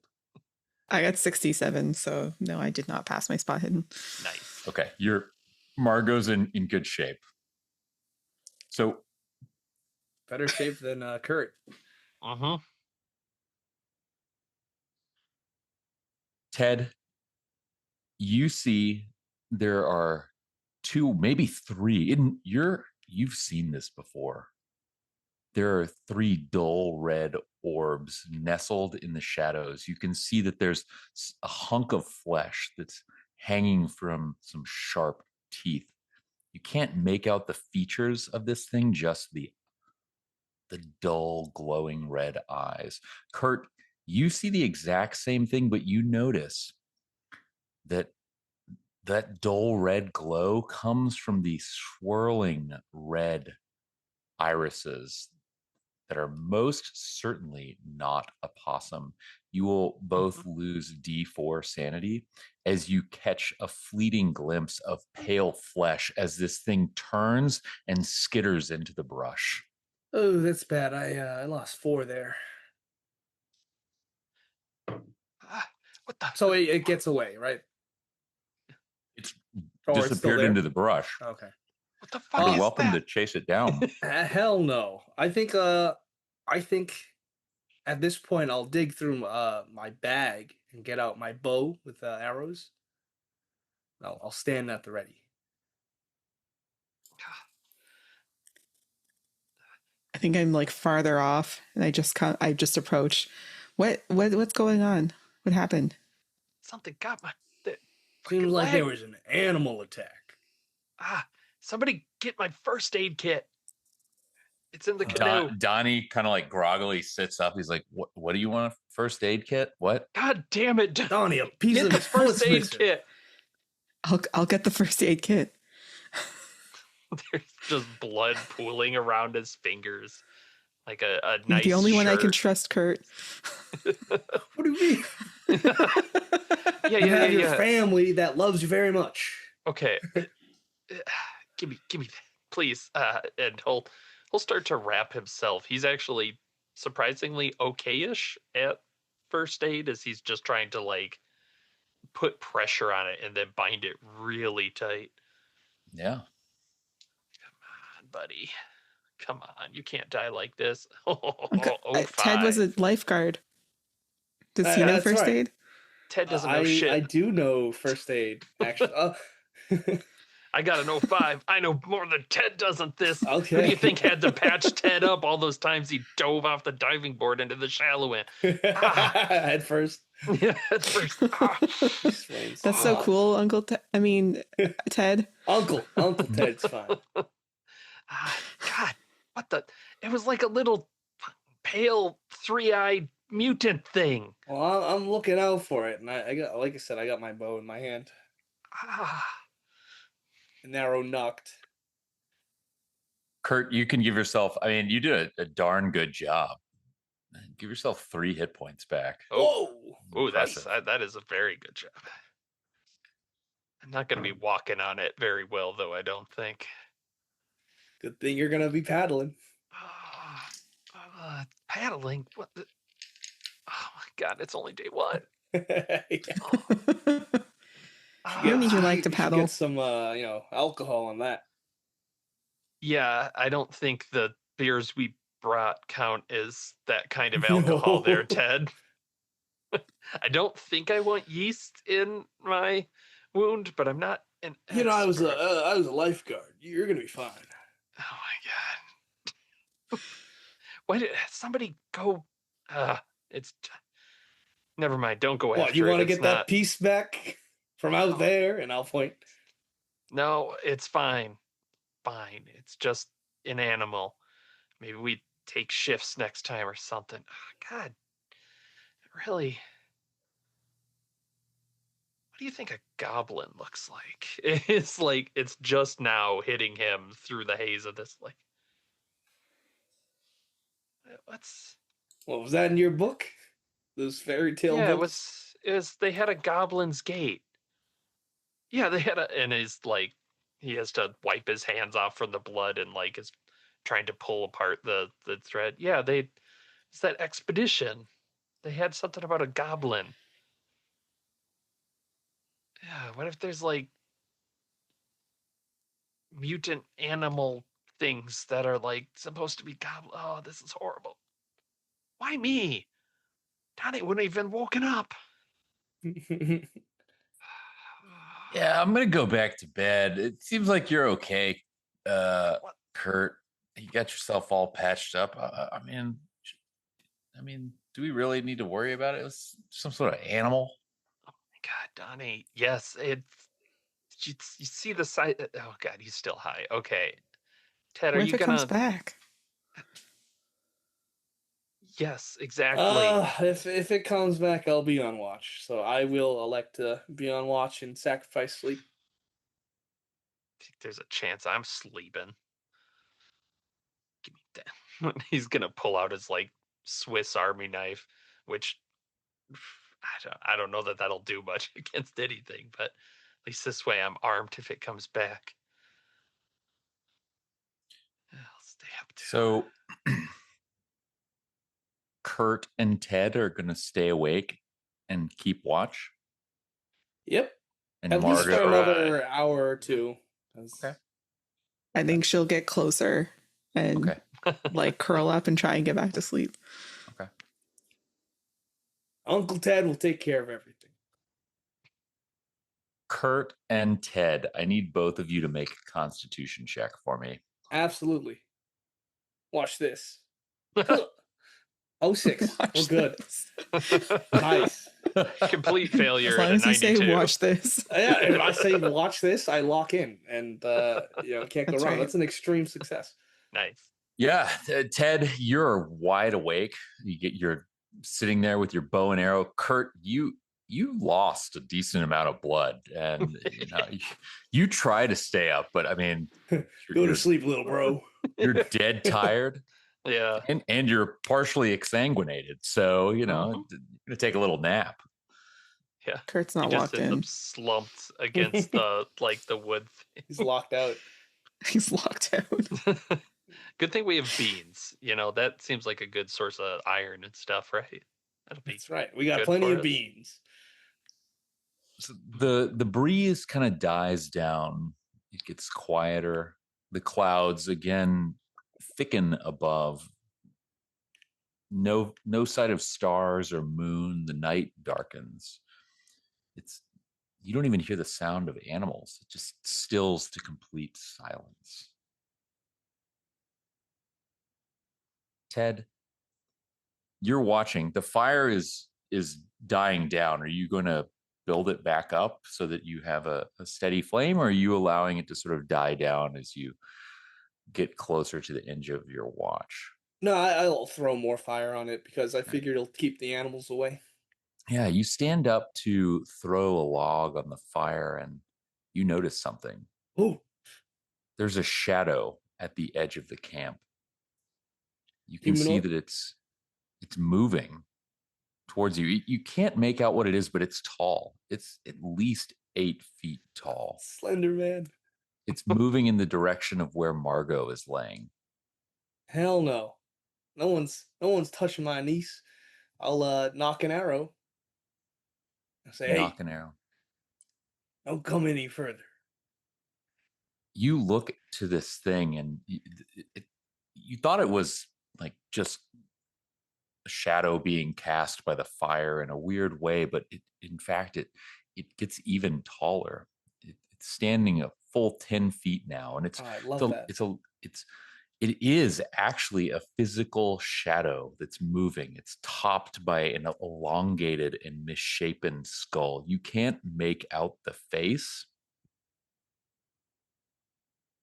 So You there's can a skull on it, like where the Yeah, It's like it's atop of floating. it, it looks like it has like the vague shape of a skull that's like elongated, but it's like near featureless. You're So just that's like a sand roll, right?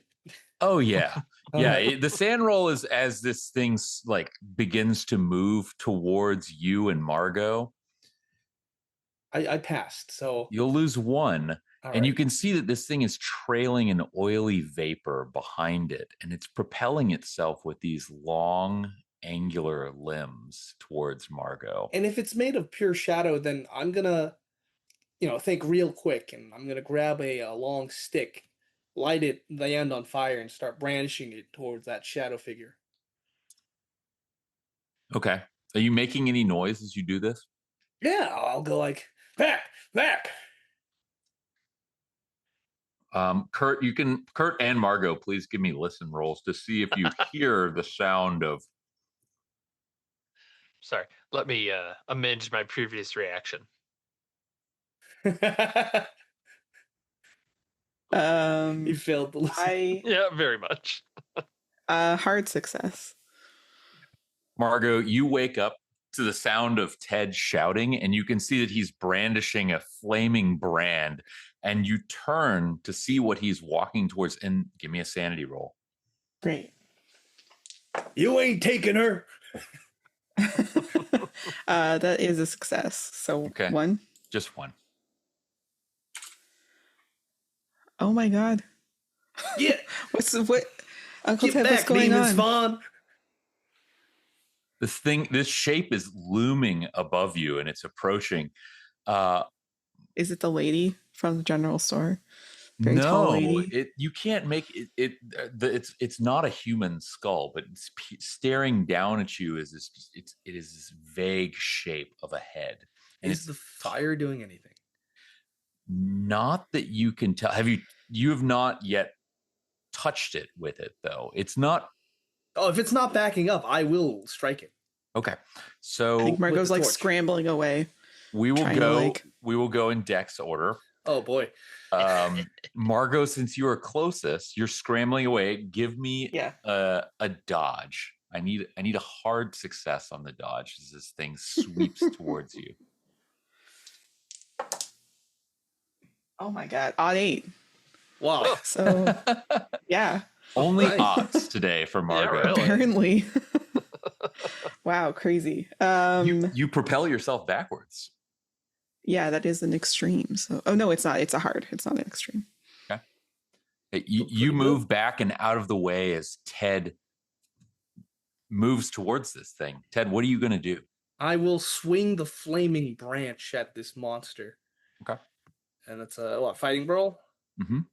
All right. Well, here it comes. Here comes the choo-choo train. 90. You didn't Not say watch this. I didn't say watch this. So Is it fighting back or dodging? Oh, it's fighting back. Oh boy. Oh, I got an odd 6. Can't impale me Jeez. though, because it's not its turn.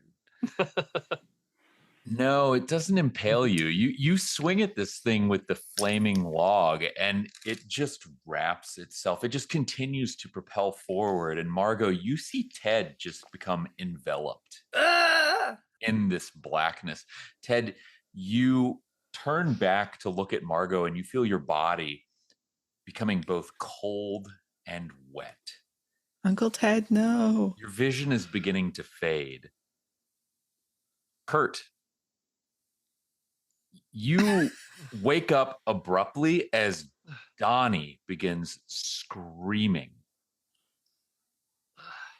And he's like blinking the spots out of his eyes in the fire. He sees you can see Margot. that- Does he see Ted? Well, you turn immediately to the sound of Donnie's screams, and behind you, opposite where Ted is, wielding his fire and then disappearing into the shadows, there's Donnie on the other side, and you see, give me a sanity roll. Mm-hmm. Yeah, no, that time I actually succeeded, so things are going great. All right, 1. Okay. All right. Nearing that 5% or what is it, 5%? Is that right? 10%? 20% for the day? 20%. 20%. 20%. I always get those flip-flopped, which they are. Yeah, okay. Yeah. And something's getting Donnie. Yeah, you look and it looks like a greasy black wraith. It almost looks like this shadow is wearing a misshapen skull mask, but the features are so hard to make out. They're almost flickering in your mind. And it's Donnie is at the edge of this thing. He's grasping at the ground as this thing is pulling Donnie's body into it. Yeah, so Kurt is gonna on the ground still, like back up, like kind of scramble towards Margot because he's like I can't save Donnie. They got Donnie. Margot, Margot. We have to get Uncle Ted. What? Jeez. He's And got this his stupid Swiss Army knife. this is an opportunity for me to remind you guys that you have those dark secret cards. Mm-hmm. And on those cards, you true. have an act that you can perform. And when you perform that act, you can then use one of the moves, the rewards. So if there's an appropriate reward that you'd like to activate, you can role play out that act and how that feeds into gaining the reward. Just tossing that out there for you. I think I will no use pressure. my reward. No, I like that. We'll count the one that's got Ted as a violent adversary, right? Huh? Uh, boy, I sure would like Can it you to. confirm that we completed our acts though? Yeah, Yeah, because, or is it just gonna be the? I think I feel confident in mine at least that I Okay. have successfully. At least I'm working on it. Yeah, and you can do something in the moment to demonstrate that, right? So like it works best when you're like, Oh, as I you, like Kurt. that. Yeah. Yeah, backing away from this thing. I'll actually like fumble and hand Margot, since I think Margot's the most likely to be safe here. I'll hand her the notebook and be like, get in the canoe. Get in the canoe. Just take off. It's quick to take off. Just go. And if you catch up, we'll go. And he'll turn back and I'll use the reward of controlling the actions of this thing that's on Ted and have maybe like something in the way he's been pushing it kind of propels it backwards for just a brief moment. Oh, I like that. Okay. So you're basically trying to push this thing off of Ted. Yeah.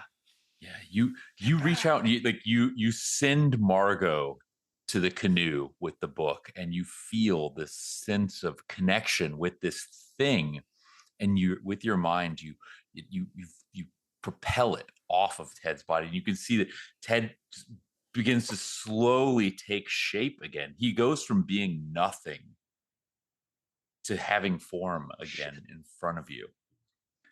And this thing, you can feel it pushing back and trying to move, but it's just holding still. And you can still hear the screams of Donnie as he's being consumed on the other side of camp.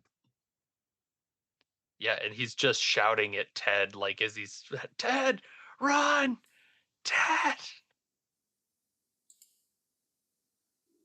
All right. How many turns do you get for that move? It says D3, so that is a good point. That means I need to roll it. Uh, 3 rounds. Okay. And so you've got those 3 tokens. You can remove one of those tokens. So you now have 2. And you cannot repeat your rewards. They're a single use. Oh, that's fun. All right. So that takes us, Ted, you made your move.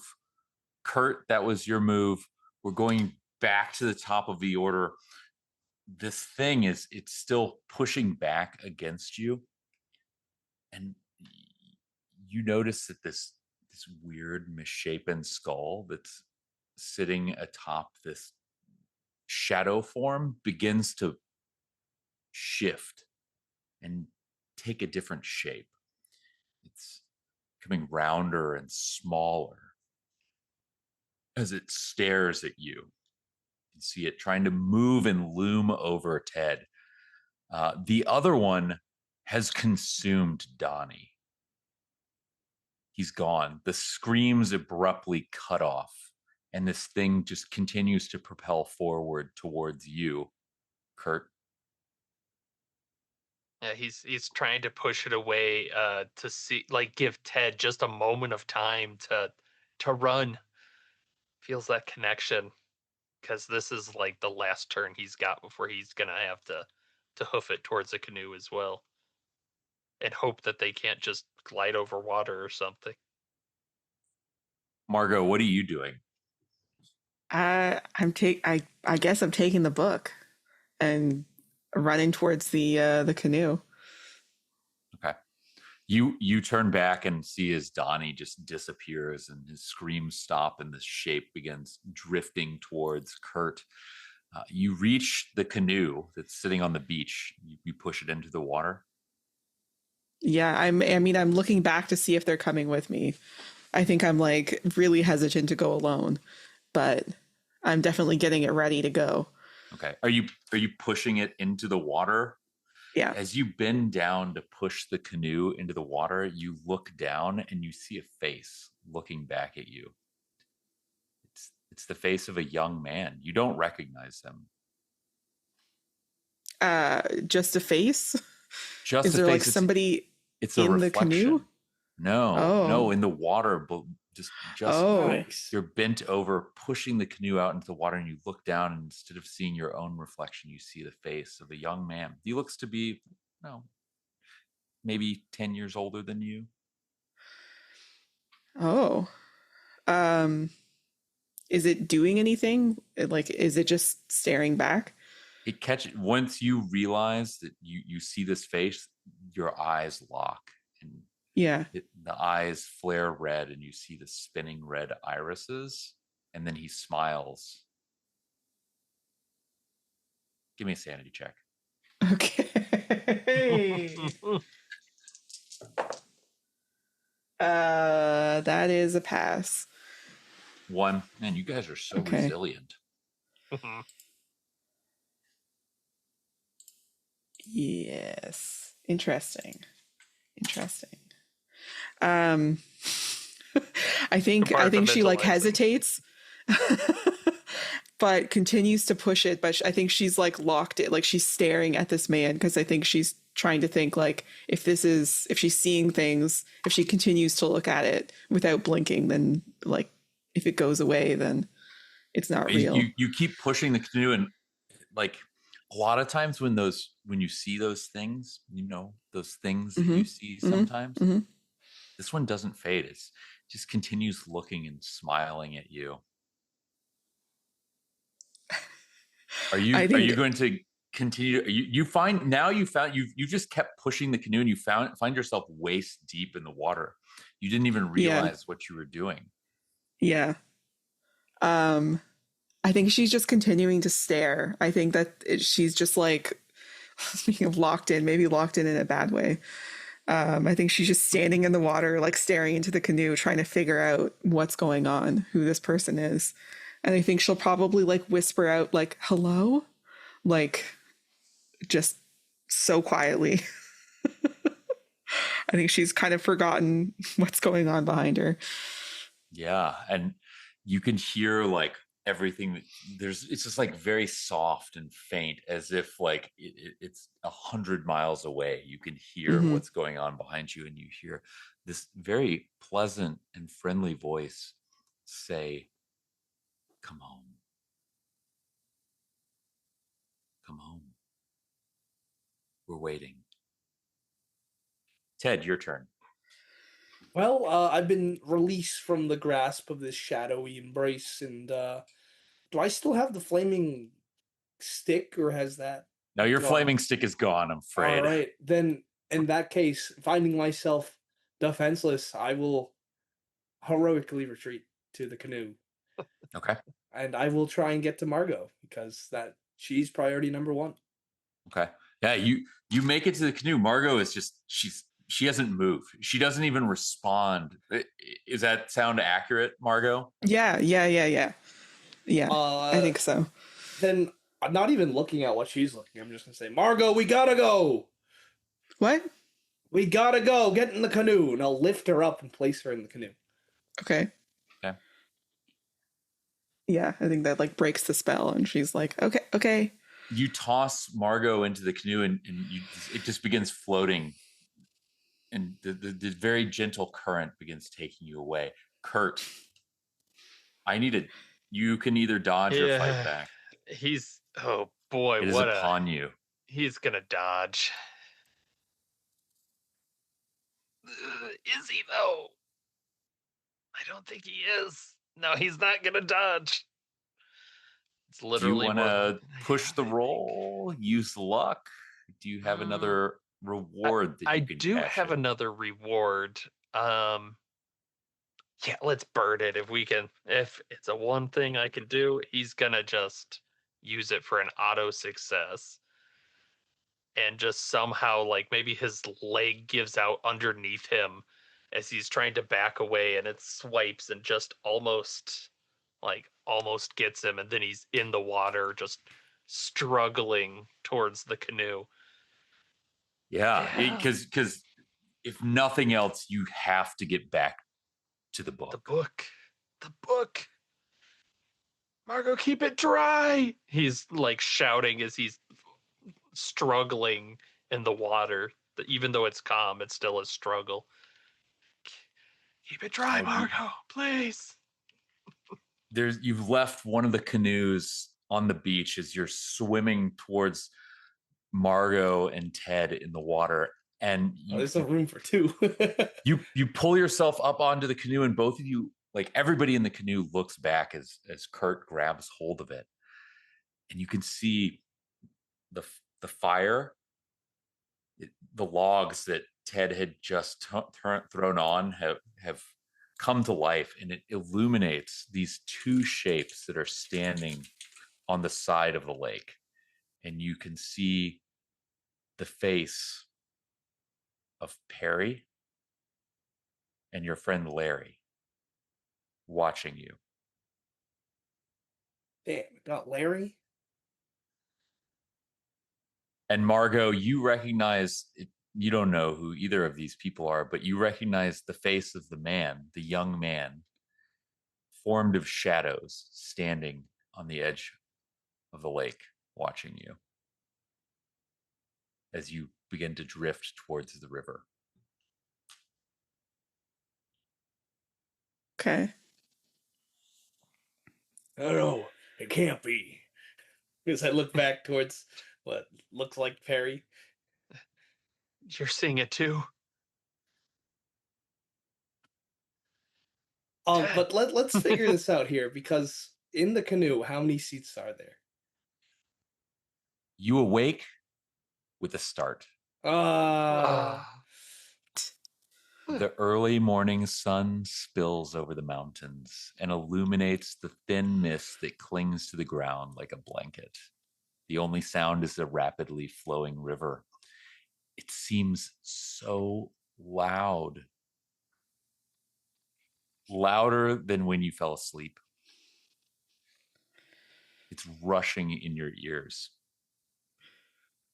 It feels as if you're in the roaring rapids again, looking up at the lightning sky.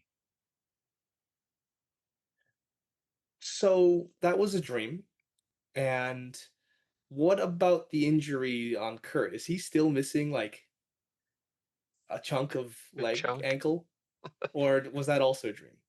You all sit up slowly.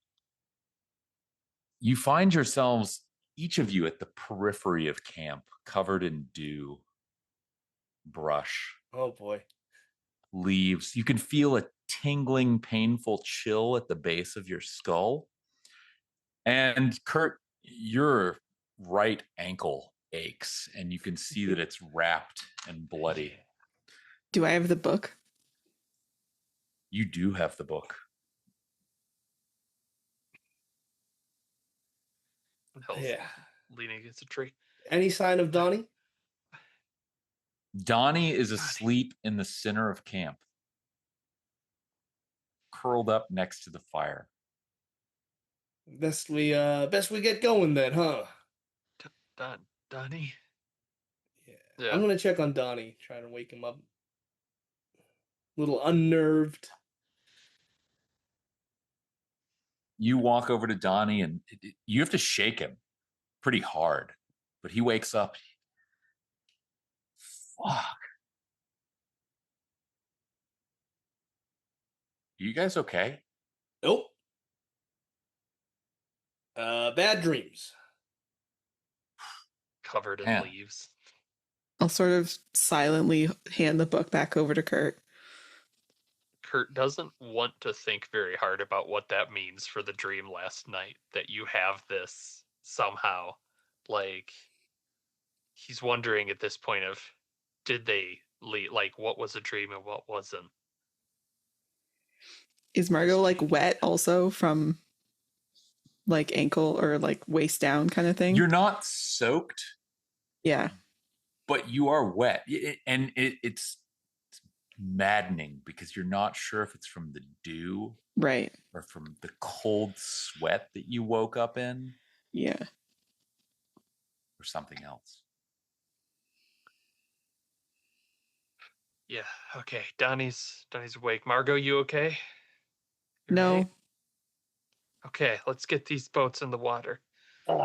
Yeah, let's. I think next order of business is we just return to our cars by making it down the river, and we go home. Can we do it and can we just power Can we power through? We can try. As you're standing there having this conversation, everybody give me a spot hidden roll. Oh no. Lord. No. 68. Oh. Not great. 23, which is a hard. Yeah. So the men, the fellas, are having a conversation. Margo, you're kind of still looking around, just Mm-hmm.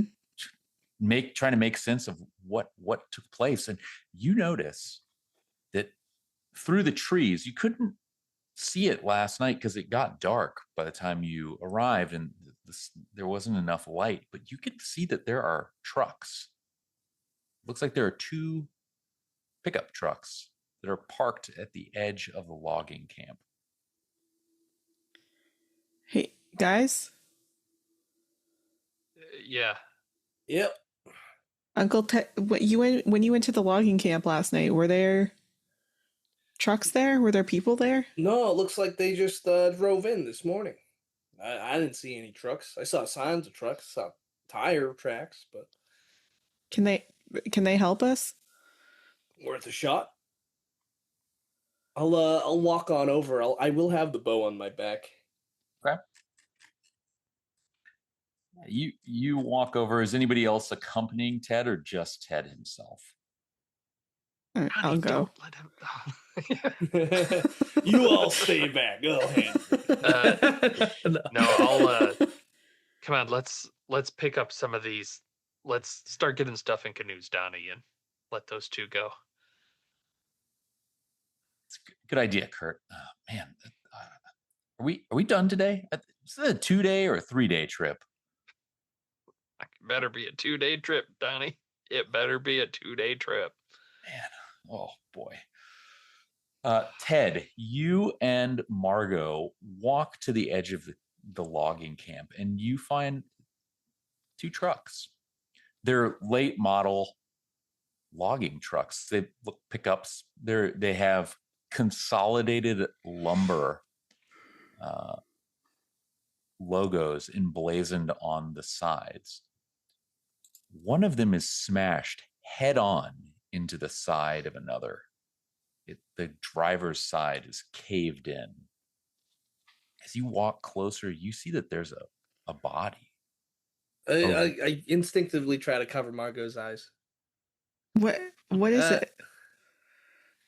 Not something you want to see. Trust me. Are you trying to look, Margot, or do you allow him to shoot? I mean, I want to look. Yeah, I want to look. I want to see a dead body. Oh, you kids.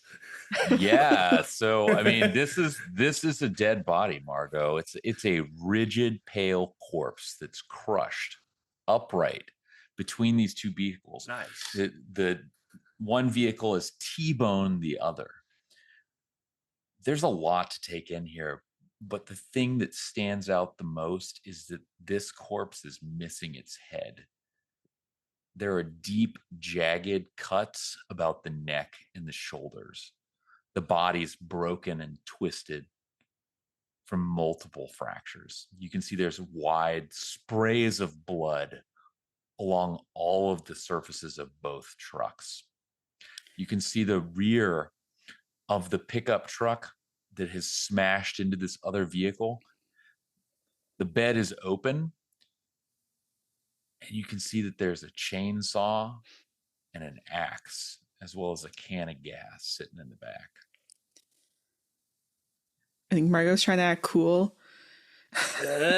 Told you not to look, Margot. No, it's fine. This is fine. This is normal. Why didn't we This wake is up? definitely not normal.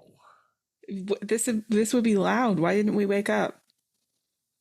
Now, these trucks, tire tracks indicate that they drove in this morning, or No. Give me a what is the condition of the buildings? Are they restored or no. The buildings are still dilapidated. Can you give me an intelligence check, both sure of you? thing? That is a 23. That's a hard. Yeah, no, Ted. This he's been dead at least a couple days. Oh, I guess I missed it. And Okay. and you notice you kind of get a little bit closer just to try to gauge how long it's been since this happened. And you can see that there's a name like stitched into the front His pocket overalls, of his yeah. uniform. It says Delaney. Laney.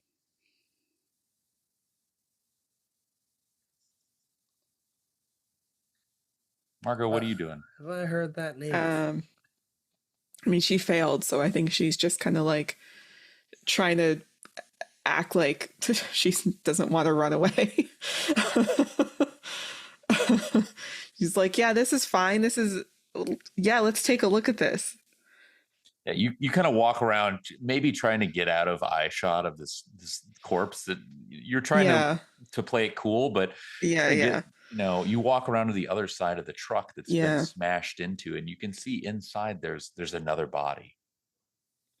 This one not decapitated, but it's slumped over across the front seat, and you can see it's covered in deep wounds. There's blood all in the interior of the car, but you see next to it is a clipboard. Just Looks like there's some peek. papers on it. Read it. Can I peek in without like opening the door, or do I have to? You can open try the to door? peer through the window. Yeah. Here, I'm going to give you this handout.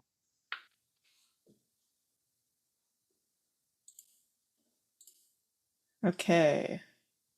It is a site report. Delaney and Mike Yu are the inspectors. The crew is Jay Bayless and E. Taylor. Drove down from local settlement access by bridge/dirt road. Oh, the writing. I'm so sorry. Let me just zoom. Enhance.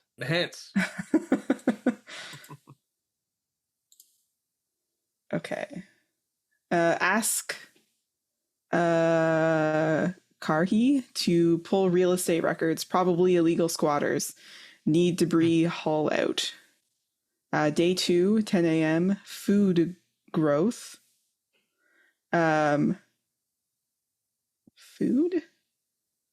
Food growth, but unstable slopes/high cliffs with many rock slides. B swore he saw a bonfire last night mountainside. Bad sleep all around. Found interesting rock sample. Found interesting rock sample. Red crystals in black stone. Volcanic. No note of mine site in Mud Bay records. Day 2, 3 p.m. Surveying complete. Site approved. Easy staging on both sides of lake. Mike Yu and Bayless working camp perimeter scouting for mine site. Day 2, 8 p.m. Still not back. No other rocks. Maybe a downriver find. Contact W Something consolidated mineral next week. T-checked perimeter, no mine, no crew number 2. Day 3, 6 a.m. My queue back in middle of night, scraped, bloodied, and blind drunk. Bayless missing, Taylor loading gear and planning to drive back to radio range. Report to follow. Okay. So Delaney is one of them. Yeah. Was. Mike's Seems like he probably wrote this. the other one. If we check the stitching on the clothing, right? Yeah. Uncle Ted, I think there's somebody else here. Oh Jesus! I look at the body. I look for the stitching, the name, some kind of name tag Yeah, so identifier. the two Wally. names on the uniforms are Delaney and Taylor. Okay. And as you kind of try to look at the body that's in the truck, you can see that there's a bullet hole right over his right ear. And I'm guessing, these trucks, they kind of look totaled, but none of them start. No, they're totaled. Yeah. I think this is a bad situation we're in, Margot, but I'm gonna get you out. All right. We gotta take what we need. So I'll take the. You said there was an axe. There's an axe, a gore spattered chainsaw, and about 2.5 gallons of gasoline. Now, Should we outside take of the game, I know chainsaw? Alex can't resist. I'm not taking the chainsaw. No! I'm not taking the chainsaw. I like working for it, so I'll take the axe. Do you think the others would want this chainsaw? What are they gonna do with it? I guess you're right. Massacre? I guess you're right. I do think that these are dire circumstances. Looks like there's some crazies in the woods. Look, that someone shot at this man, and then someone else had to savagely cut that other man's head off. We need to defend ourselves. Do I have Who like else is a out here? pocket knife or some kind of knife that I can give to Margot? Sure. All right. Seems like Ted would carry a knife. For sure. And I think we can use that gasoline, even though not for the trucks, but to make torches or fill up bottles with gasoline. Okay. All right. So you take the equipment, you leave the chainsaw, take the axe, and take the gas, and head back to camp. Yep. Okay. Camp is all packed up. Donnie and Kurt are tapping their toes. Ow, ow, ow. So I'll bring Donnie and Kurt. Word. There's 2 dead up at that camp. Looks like some kind of murder. It's real grisly. And I'll explain the details. Yeah, and I think maybe if you'd given that like last bit of paper, that logging camp carnage thing too, is he mentions like the news report. It talked about dark spirits dragging people into the ground near the dam. Do you think this is the dam? And he gestures, towards the lake. Do you think this is the dam? If we keep going, we may end up on foot again. Oh, we're gonna have to go because we're gonna have to get out of here. I can't argue with that. We can only hope that our vehicles are delivered at the location. Why would you even say that, Ted? Well, what is? It's like, don't say that, Ted. Donnie starts pushing the canoe. This is a 2-day trip, right, Ted? No. Damn it, Ted. We are escalating the schedule. All right. Yeah, we're finishing today. We're gonna get to the car. The cars will be there, right, Ted? You right? Yep. We should go. We should definitely go. All right. Enough yapping. All right, that just Hop takes in. more energy that you could use paddling. Now that I agree with. Yeah, you Yeah, we'll get take off.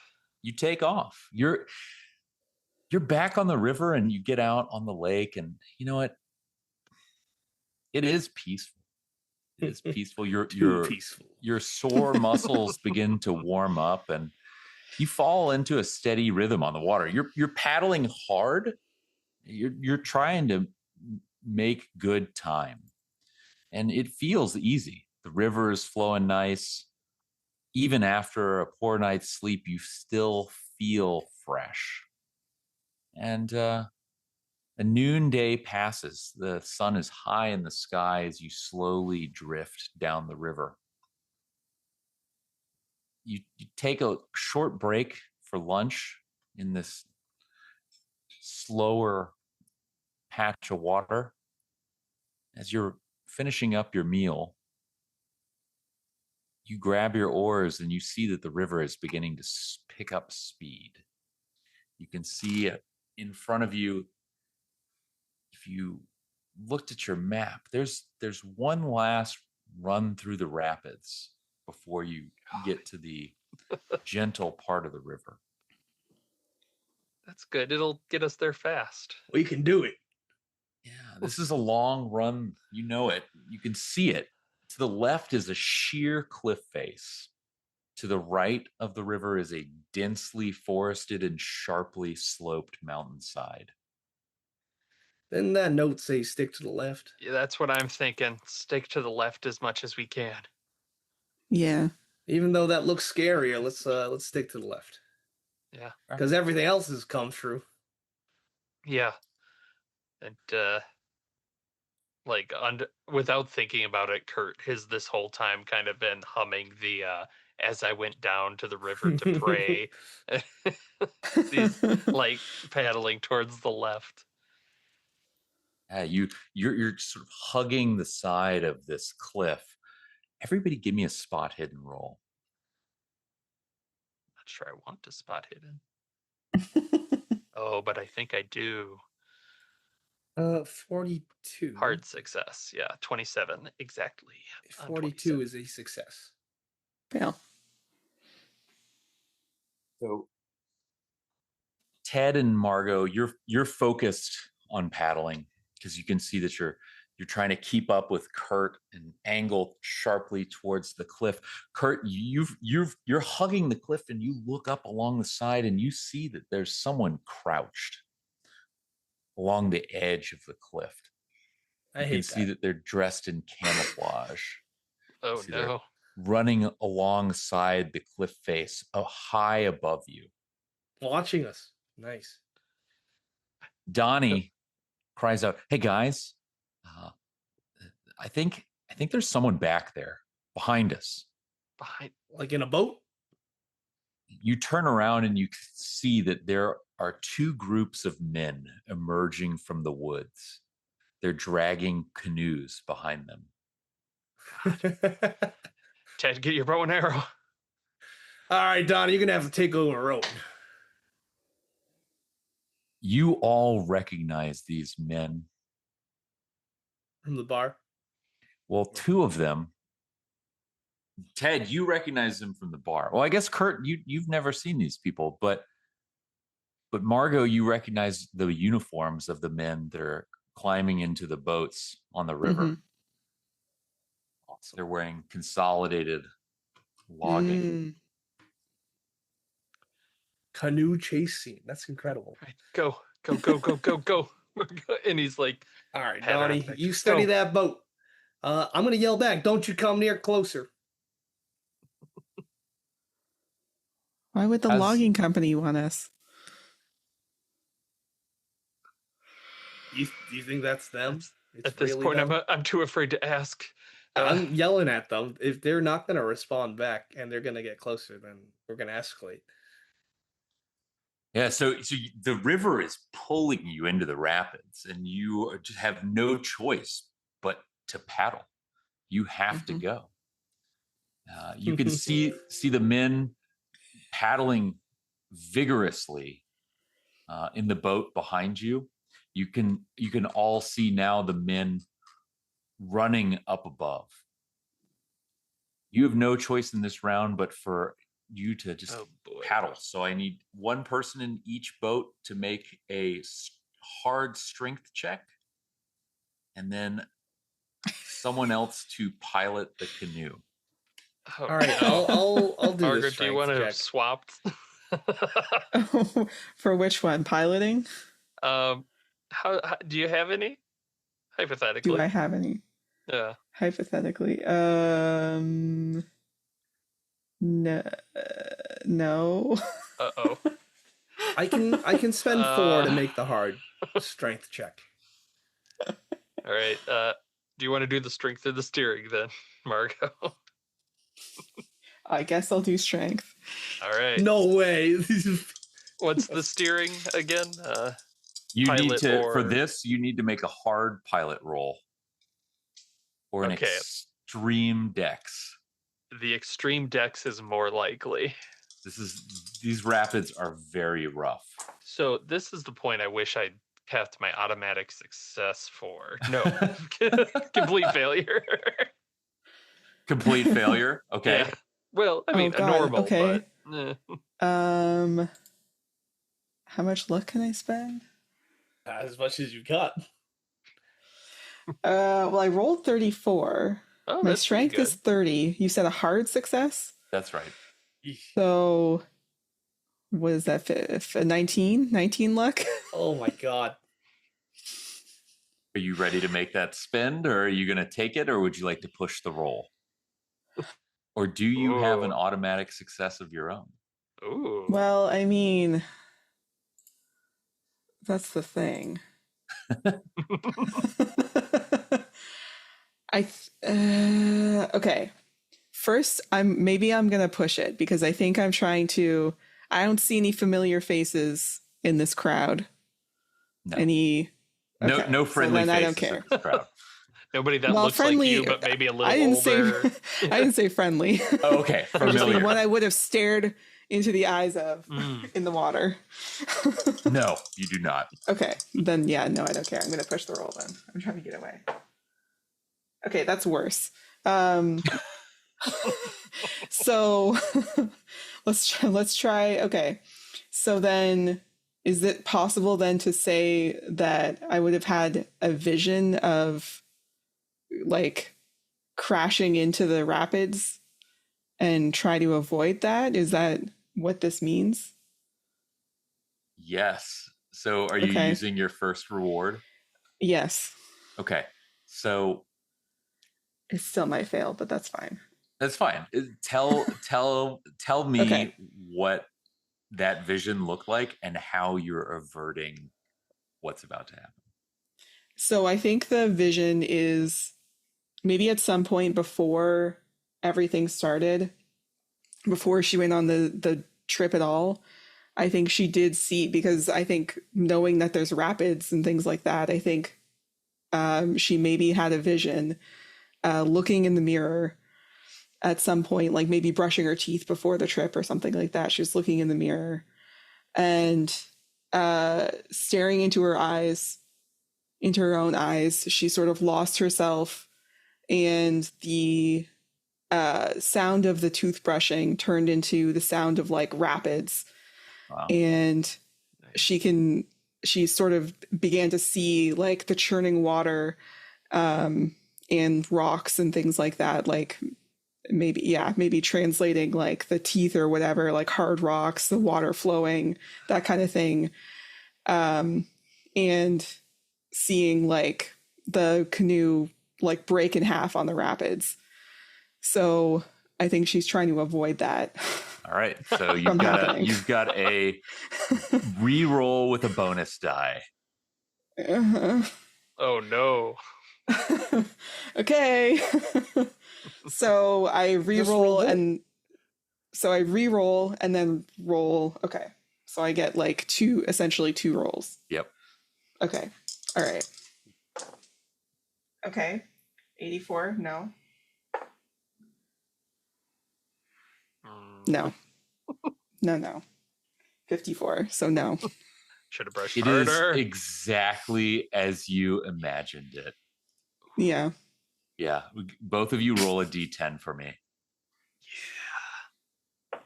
Critical injury. 1. Okay. 2. So, Margot, you are thrown from the Mhm. boat. You crash into the rocks just as you imagine. Your body is hurled out of the canoe. You take d4 damage. Okay. Do you have a your life jacket still works, correct? Yeah. Okay. What a So Yeah. funny thing to bring up in this moment. you'll take d4 damage and then half that rounding up Okay. because you're wearing a life vest. She's also a strong swimmer. I did roll a 4, so that's fun. Okay, so you lose 2 points of damage because you have a working life vest. Kurt, the canoe just smashes into the rock. You try to like bury your paddle and stop the movement of the canoe, and you feel your biceps tendon just Oof. rupture. This would mean that all future canoeing checks are going to have a penalty die. Yeah. But your canoe is now destroyed and you have been flipped out into the water. You are submerged. Give me a swim check. You do not have a functioning life vest. I sure don't. Awesome. But I do have a 12, which is a hard success. You are Incredible. pulled under the water and you feel yourself sucked beneath, and you hold your breath and begin swimming furiously. And he's thinking, like, it's not about him even. It's just he can't let the book be drowned here. Like, it's still tucked away with him. And he's gotta get to the surface. Nice. Ted, what was your decision with your boat? I opted to roll strength, and I had to spend 4 luck to get the hard. Okay. Nice. So Donnie's gonna roll dex. Oh no, Donnie. Donnie rolled 100. Oh my god. Oh my god. Thanks for coming, Donnie. Awake or asleep, he can't catch a break. Rose dead. Unlucky. I opted to use Lord of the Rings playing cards as my tokens. Nice. Is Donnie got the Boromir one? Yeah. So Donnie, he starts paddling madly. He's supposed to be steering the canoe, but he's also just trying to propel you down the river. And what ends up happening is he steers you into there's an alcove cut into the rock, and he begins paddling furiously. What are you doing, you idiot? Alcove, and you find yourself moving off the river and diverted into this dark cave. You've disappeared. The lights just suddenly just fade away. All you can hear is the sound of rushing water. And Donnie is he's whooping and shouting with glee. Well, we don't have light here, so I'm gonna try and light one of the torches that I made, if the waters are calm. The waters are calmer than outside, but okay. it's rushing fast. I'm gonna try. I don't want to get fucking like decapitated, so I'm gonna keep my head down low and light a torch. Okay, yeah. So you light a torch, and you're away from what's going on outside, and what is going on outside is that all hell is breaking loose. There are gunshots ringing out. There are 3 men up above shooting at Kurt and Margot as they bob in the water. That's a lot of die. Yeah, that was a lot. Give me a luck check, Kurt and Margot. This is nuts. I didn't spend that luck. I don't. How much luck did I get at the start? Not enough. Failure. 31 over 25. 85. So no. Oh no. Ooh, okay. You guys are making it hard for me. I got too many odds. Kurt, you're going to take 8 points of damage as, despite the fact that you're Oh. swimming successfully under the water, you Jesus. take a bullet through the back. Oh, no. Oh no. I He guess you're is, playing as Donnie. I'd say that is a major wound. I'd Roll for guess. consciousness. Yeah.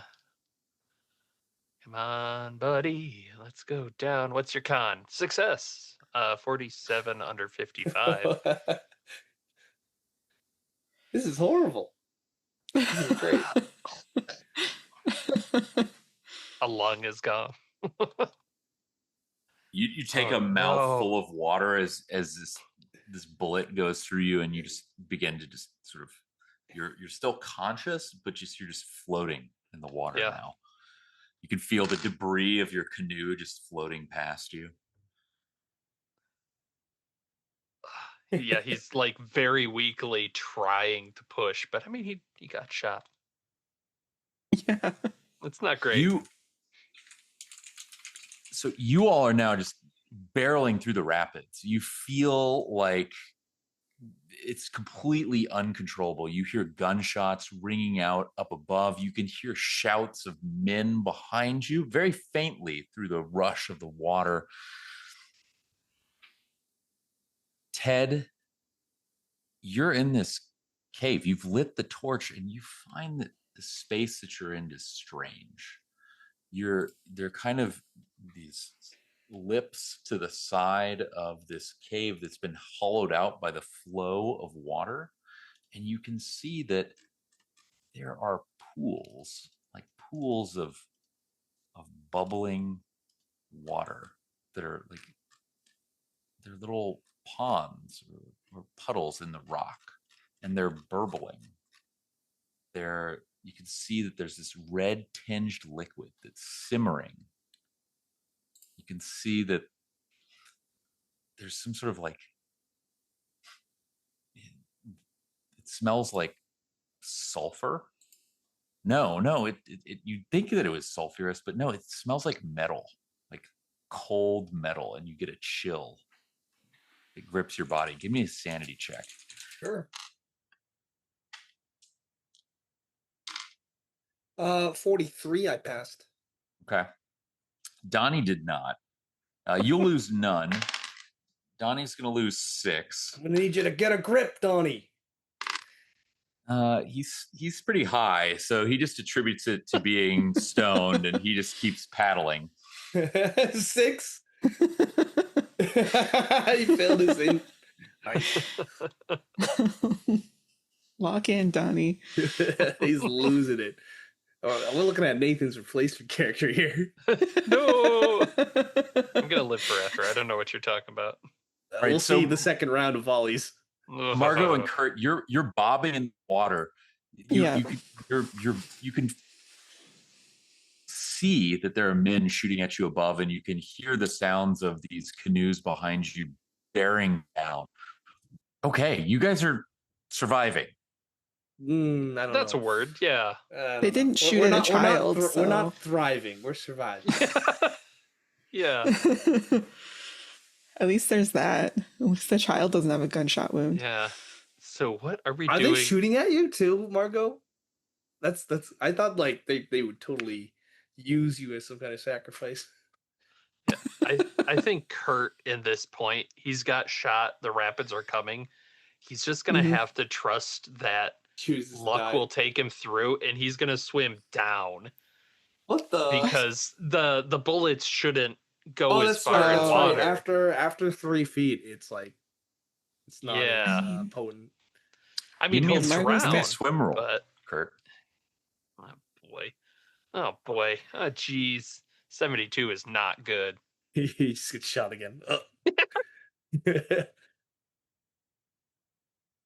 Swoosh, swoosh. Uh-oh. Game over.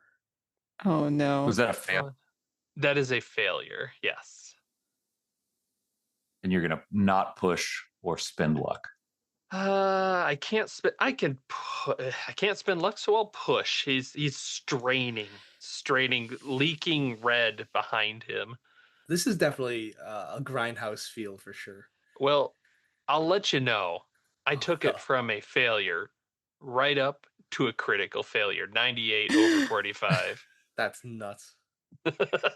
No. Kurt, Oh, your no. body, you're like trying to swim down, and you just feel like the rapids just suck you in. Margot, what are you doing? You're kind of swimming alongside, like in the water, and all of a sudden, Kurt Yeah. just disappears. So are they still shooting at us? We're still being shot at. You can hear the gunshots above you. Okay. Yeah, you can hear the men in the canoes. Their shouts and whoops and hooting and hollering is getting louder. Great. I'm gonna go towards where Kurt went. I think I'm trying to maybe stick to the edge so I can maybe like pull myself along to get through the rapids rather than going like directly down into them because I Okay. do have a life vest. Okay. I know it's not going to be the fastest, but I feel like it's safer than swimming into the rapids. Yeah, Margot, you're trying to get alongside the wall, and you can see Mhm. just up ahead. You watch as Ted and Donnie come shooting out this cave that's in the side of the canyon wall, and they just barrel into the rapids. And you're watching them, and as this happens, you get hit in the chest with a bullet, and you take 6 points of Oh damage. my god. Oh, We shot a no. kid. So that's more Monsters. than half. So that's A con roll, yeah. great. Yeah. Great. Is there anything that you can do? Is there anything? Oh, I guess there is. I guess there is something I can do. Another vision. Remember Yeah, that time one time I I dreamed got I got shot? Well, if I suffer, I guess this is a major. Well, yeah, I guess this is a major wound. Well, you go straight up unconscious if you fail, so that's like right. bad. That's like you Not probably ideal. dying if you're in the water. Yeah. Actually, no, you're in a life vest. Yeah, So exactly. I'll face float. down. Yeah. Yeah, I could. Okay. Let me describe a vision. Hello, a So vision soon after the appears. last one. Okay. So maybe this one's during like a swim practice. So she's like toweling off after swim practice. She's standing there with her bathing suit on, and she's just like, whatever, looking at herself. She happens to glimpse at her own eyes in the mirror again, and she tries to avoid doing that because it's bad results.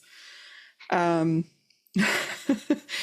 this time she happens to glance, and she does see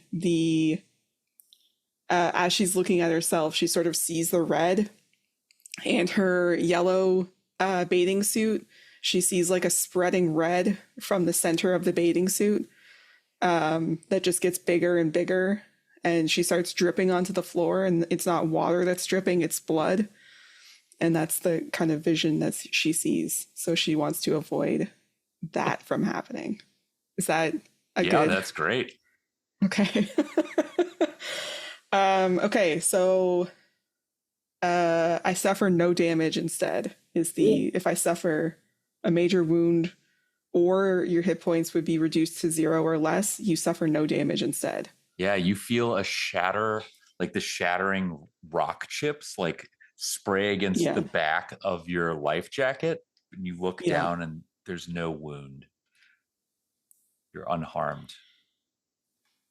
Yeah, and I think back to like that looking in the mirror, and I'm like, oh no, that was it. Another card. Oh no. Back in All right, Ghibli, Ted, no. you and Donnie have come screaming out of this cave and back into the rapids. You can see as you come out, like there's no sign of Kurt, but Margot is like floating along the cliff wall. Maybe we can try and grab her. Yeah, Get give her me a off the dex canoe. check. Absolutely. Here we go. That is a 27, so that is a pass. Okay, so Cart. grab the back of the canoe, yeah, the life. The life, the life Yeah. strap. Yeah, and you grab her and pull her up into the canoe. You all just barrel down the rapids. You can see that the men in the canoes, they're still back there. They're wielding axes and hatchets. One of them's apparently one of the rifles is being shot from one of the canoes, and he takes a shot and hits you, Ted. Oh no! Yeah, and you're gonna take 5 points of damage. Ah, that's less. That's less than my half. So I'm still Lancing okay. wound. Fortunately, you have reached the end of the rapids as this happens. You can see in the distance behind you the canoe bearing the loggers, and the rifleman is bearing down on you. You've lost sight of the guys that are up on the cliff edges. They're no longer to be seen. Your canoe, the one that is still intact, is floating towards this big log. It is a fallen tree that is blocking the river. The flow of the river is essentially stopped. Water is spilling over the top of it. And you can see to your left, there looks like there's a portage path that leads up into the woods. So we'll have to dismount from the canoe. That's what you're saying? That is you reach this Yeah. this massive fallen tree. There's no way to pass. You're gonna have to get out of the water. All right, then that's what we're gonna do. You said there's one rifleman in the canoe behind us. That's right. I'd Also, like to take aim oh yeah, go ahead. and fire with the bow in retaliation, and I will spend one of my my good boy tokens All to right. get an automatic impale. Automatic impale. All right. Yep. So that one D6 plus 6 plus damage bonus. Yep. Of course, 10 has That's a lot. damage bonus. Yeah. So that's I've rolled two. I just get a +8 because that's the impale, and then whatever I rolled. So 8, 12. That's 13 Where do you hit him? in the eye. Absolutely. And Yeah, as he's aiming down the rifle, I am going to shoot him, and it hits him in the eye. yeah, and the rifle just drops and it just sinks into the water. As that happens, Ted's shot goes off, and all of a sudden Kurt's body just floats up to the top, and like it's just kind of banging up against this fallen tree. Oh, that guy's dead. The rifle's on top of it somehow. Boom, boom. Donnie grabs Kurt's body and begins dragging it out of the water. We gotta go. That bought us some time, but there's still angry people coming after us. So we've beached the canoe, and Yep. now we're just gonna run down this path, right? Are Margo, you are you okay? Are you okay, Margot? No. I just killed a man. Is Kurt dead? We gotta go. We're not going to bring him? We're gonna bring it over. Okay, I've checked his pulse. He's dead. Oh, Yeah, fuck. He's definitely dead. I'm sorry. Donnie starts singing. Tony, snap out of it. We gotta go. It's James Taylor. I don't want to listen to that. Fire and Rain. He doesn't have his guitar, but he's doing a pretty good a cappella version. And he puts his hands on Kurt. You can see Donnie's eyes are rolling up back in his head. He's like, I'm singing for you, Perry. Singing for the angels. What in tarnation's going on? Singing for you, Perry. Come on, Perry. We're going to bring Kurt back. Kurt? I'm not sure I'm happy about this, Donnie. Your eyes open, and you have half your hit points back. What the fuck? Oh, snap. All right. That's great. Donnie's like, he kind of looks around. Did that work? Yeah, but we gotta go. Oh, yeah, right. And Kurt's just trying. The first instinct is to give Margot the soggy book at this point. Okay. I'll put it in the waterproof bag with my journal. If there's still people behind us, I'd like to be taking shots at them. Oh yeah, there's still people. They're the two guys that are in the canoe. The rifleman is dead, but they're starting to paddle towards the fallen tree. They're going to be. You'll probably have like one more turn before they're getting out of the canoe. Would you like to stop and engage with them? Absolutely. I get down on one knee and I'm going to knock another arrow and aim. Okay. So Ted's taking aim. Kurt and Margot, what are you all doing? We have to go. Yeah. We need the boat, Margot. And Are we Kurt's portaging? like, yeah, That's a fancy indeed. word. Yeah, like he's still leaking from the chest of being shot clean through, pretty much. You were dead. Well, since Starts you're up, to- you better Dead. make yourself useful. He starts to pull on the canoe to get it out of the water. God, Donnie, Yeah, Margot. I'll help pull the canoe out of the water. Every time he breathes, his chest whistles. So Kurt and Margot get the canoe out of the water. Donnie's he helps. He kind of gets in the middle of the canoe, puts it on his shoulder, and he's like, "All right, let's go. Let's go. Ted's got this. Good job, Ted." We're running, Ted. We're running. Yeah, I'm going to fire and then I'm going to run. Okay, take your shot, Ted. Very well. Woo! Come on, Hawkeye. I hit with a Yeah. normal, regular. Here comes the choo-choo train. Oh shit! That is a 8 damage.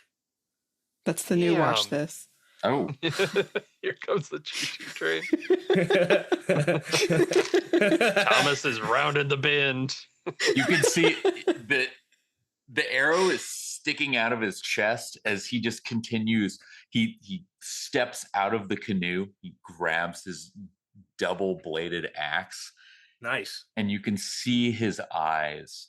They're burning red, and you can see there's this faint movement and flickering in the irises as he Gotta go. begins to move towards you. I'm running.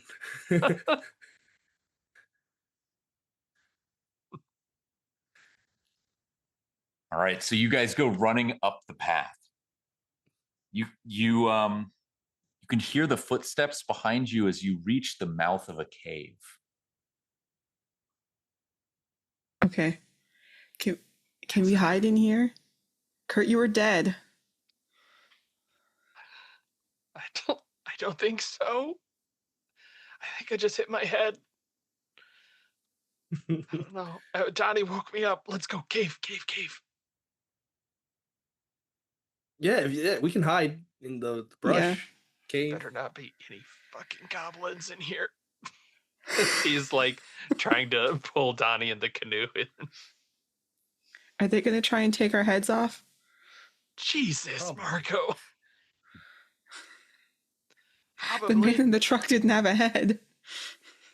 So, are we just hiding from them, or do we want to ambush them? Sure. You can shoot him if you wanna. We'll get as deep as we can. I so will you have give time. you a bottle filled with gasoline. Here you go. Thanks. What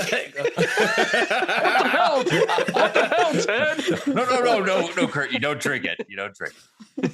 Apple juice. Yeah, It it's says got like a beer. rag. Just put a rag in it. That'll be a good. Okay, fine. And yeah, let's just get this canoe further in and give Ted a chance to, do his Ted thing, I guess. Let's go, Rambo. You pull the canoe into this cavern, and you can see that inside this cavern that it goes from what looks like rock on the cliff faces outside very quickly into what looks like this black volcanic stone. Mhm. You got the canoe situated. You've got two. Did you just make one, or did you give one to everyone? Ted, did just Kurt get the However much Molotov? I'm willing to give. to be honest. Give me a D3 roll to see how many you have time to make. All right, here we go. Oh, that's a 4. Out of a D3, so that's 2. 2. All right, you hand one to Kurt and you hand the other one to Margot. Ooh. Yay! Yeah. Me? Make me proud, niece. How's your throw, Margot? How's my throw? All right. You're Back in 55, I learned to kill a man. Ted, where are you positioning yourself? I'm going to be in the foliage along the pathway because I want to get behind them. Okay. And then Kurt and Margot, you're hiding out in the cavern? I think guess so. Yeah, Kurt's gonna like just light one of his matches at this point and try and get as far back as he can. Okay. All right. So, Ted, you give me a stealth roll. With pleasure. We're smearing mud on the face. Full Schwarzenegger. That's pretty good. That's a 27 out of Okay, that's a success. 40. Yeah. Nice. Okay, so they run up the path and stop How and many? look around. There are 2 of them. All you right. can see that they stop because there's the caverns and then there's a steep slope that heads upwards. And they're looking to see if maybe you went up the slope or you went into the caverns. They're looking at the footprints on the ground. This is your opportunity, Ted. All right. Then will that give me an opportunity to aim and get a bonus die on this roll? Sure. Yeah, you've got the Okay. drop on them. Love it. All right, here comes bonus die. Don't fail me. That is a 30, which is a success. Yeah. Here's the damage. The damage is a 7. Damn. 7. That's going to hit the same logger that you shot before. He still has the arrow sticking out of his chest. You put another one through his back and he just falls over, Right through the heart. Ugh. He's twitching on the ground. The other one turns towards you and I looks say, at you with hey! he sort of drops down, grabs his axe with both hands and begins running towards you. I draw my axe as well. Okay. Does anyone want to throw? Yeah. I was going to say, is this the time? Go for it, Margot. Do it. All right. I'll take the match and light my thing and throw it. Okay. I'm not good at throwing. Oh, please. That's perfect. This is great. I'm a swimmer, not a softball player. You're not going to remember all those times you played this. Yeah. What about the vision where you're like, I gotta throw this Molotov?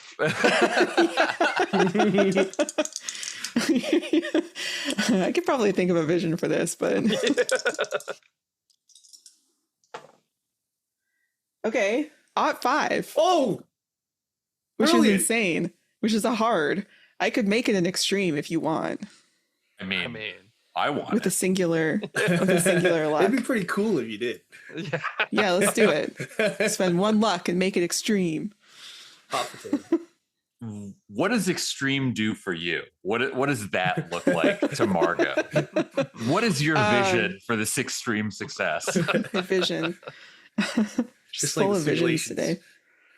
today. I think it's like setting such a fire that it's going to cover our tracks for us to get out of there.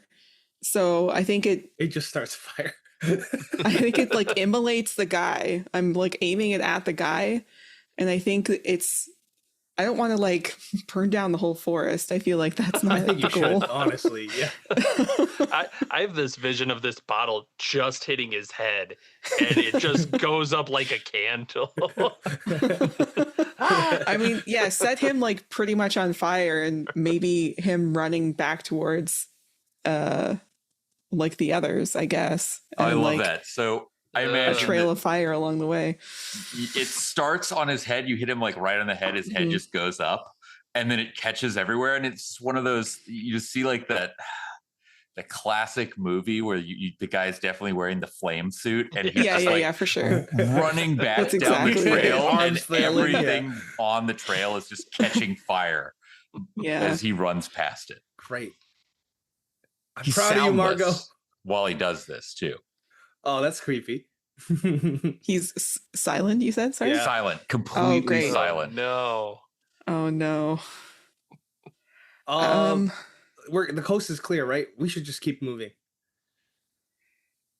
As I regroup with the rest of the group, I'm gonna run by the person I basically needled to death, rip out the arrows to salvage them, and then stomp on the guy's head just for good measure. Oh yeah, you cave in his skull. Yeah, with my work boots, and then I'm going to just pick up the double-bladed axe he has. So The Darth Maul axe. Yep. Yeah, that's a 1d10 axe there. Ooh. Oh, nice. Upgrade. Are you heading into the caverns? I don't know. I'm following the main group. What's everyone thinking? Moving away from where the people are, I think is so the goal. But I think you know where the cars are. Your sense is just looking at what's laid out before you. You've got two options. You can climb up into the mountains and hope that there's a path that leads over the top, but you're going to have to carry your canoe all the way up that path. The cavern looks like it leads through the mountains and may, based on the direction that it's going into the face of the cliff, it looks as if it's cutting around the tree that's blocking the river and may put you out on the other side of it. It looks like it may be part of the portage path. Yeah, I say the cave. Yeah. Yeah. Portage with the Right. canoe. I'll hand the axe to Kurt, the normal axe. I'll keep the dual bladed axe. Okay. Or trophy. All right, and we'll just carry this thing through. We gotta go. Yeah, you move into the caverns, and Nice throw. That was a great throw. It's a great throw. I think Margot is shell shocked. She just killed a man. She did.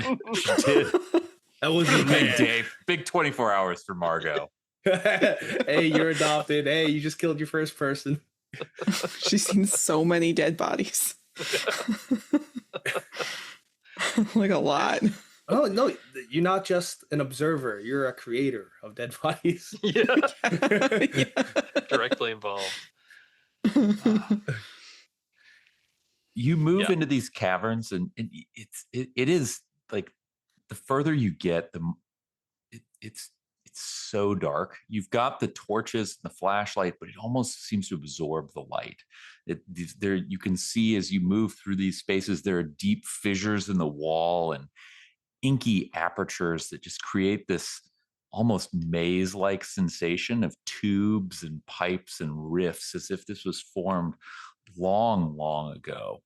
It feels like you've been wandering for hours, but when you check your watch, it's only been 5 minutes. Nice. You can see that there is a glow up ahead, and you hear an echoing sound of water. You step into this open space. It's the only direction to go, and you're in an open chamber. It's silent, vast, and feels ancient. You've noticed that there was a slight slope to the ground, but this space feels deeper than it should be and is nearly devoid of light, except for a ruddy glow near its center. The source of this glow is hidden from view, but its muted red aura ripples between 4 massive standing stones. Everybody give me a listen check. Oh, ought to. Oh. That's not bad. I'm gonna spend a 20. couple to make it a hard. I got an 26, which is extreme. hard. Okay.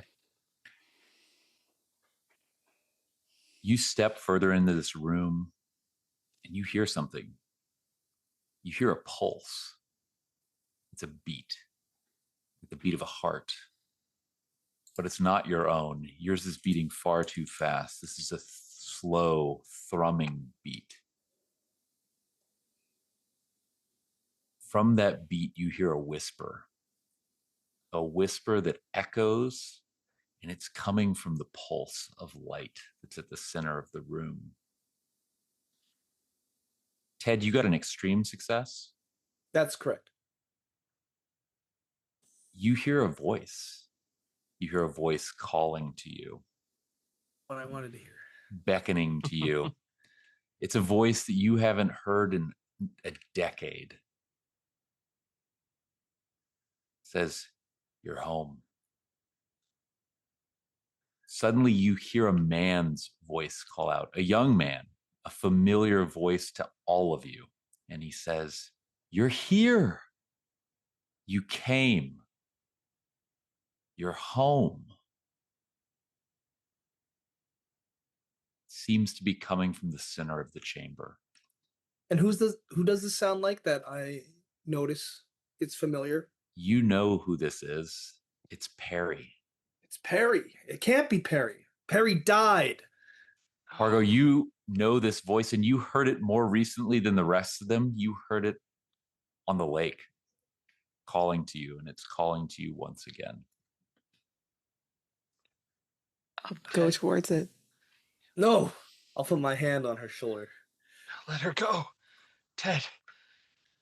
He found a way. Don't you see the book?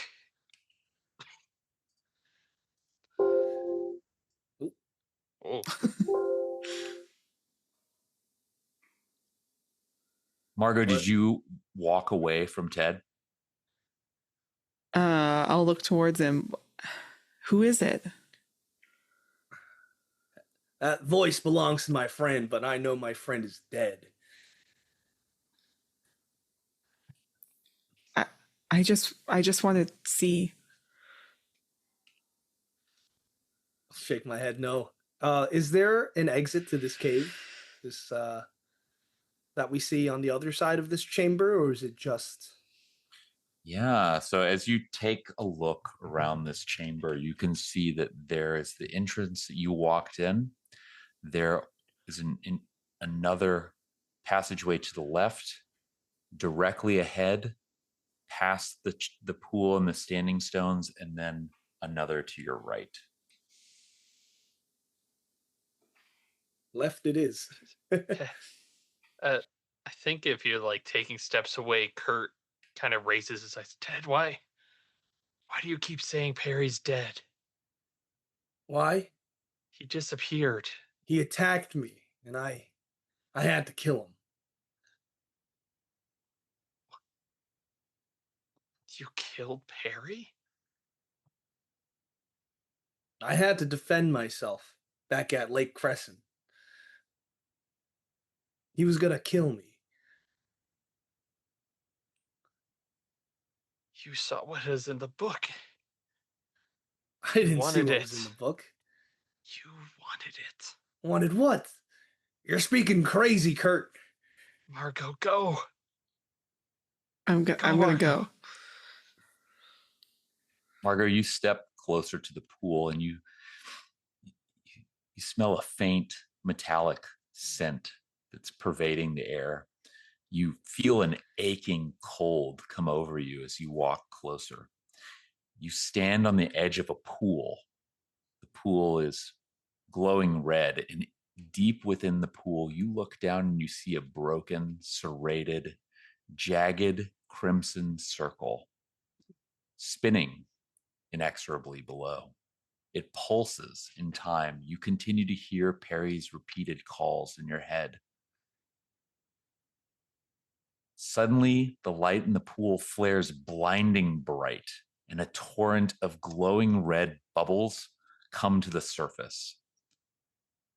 They break at the surface of the pool and fill the chamber with a rich metallic stench and a glowing red dust falls through the air.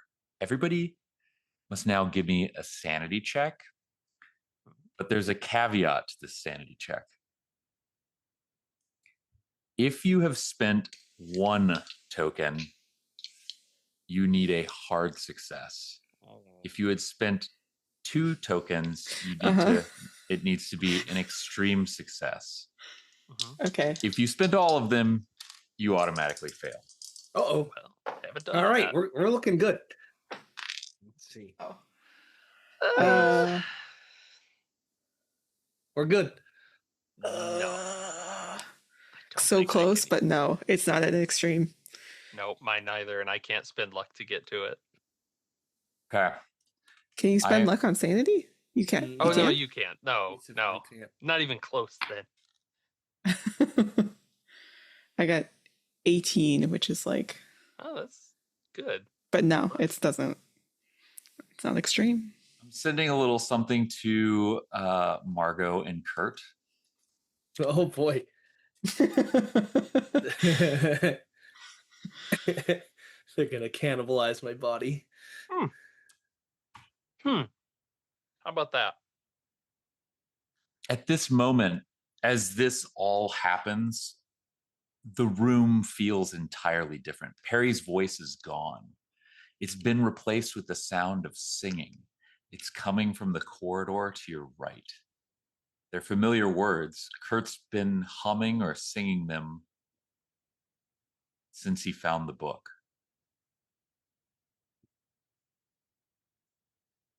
And I think at that, like, I don't know where Ted's looking, because we were arguing, but as like the dust is settling, you just see the hand grip the axe, and Kurt just looks at you, Ted, and like he's very clearly going for you. Oh, okay. All right, then. I will have to defend myself. All right. Attack a threat.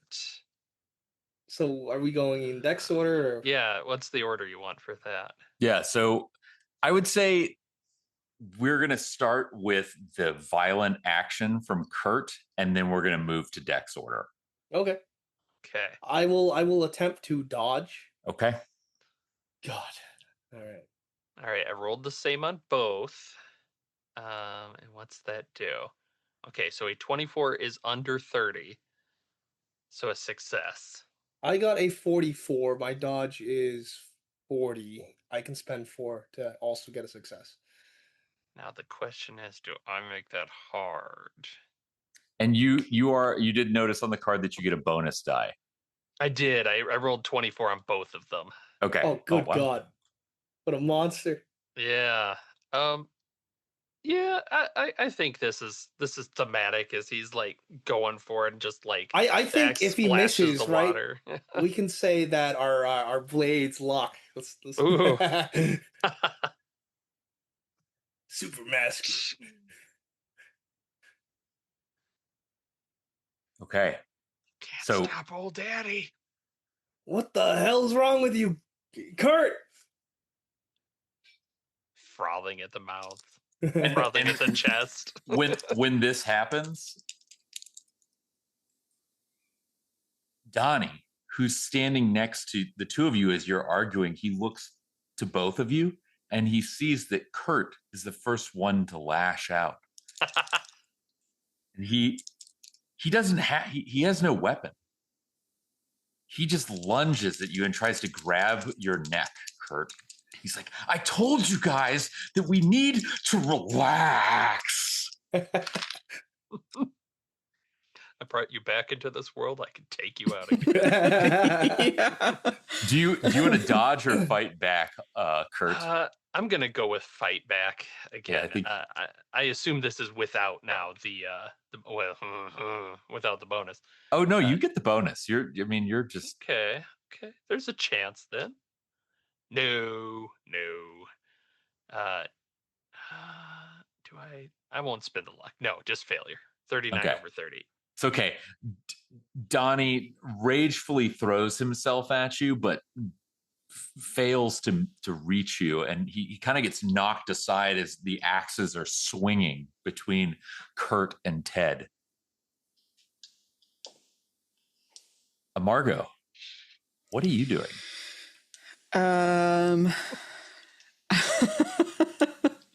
I don't think I see Ted as a threat necessarily.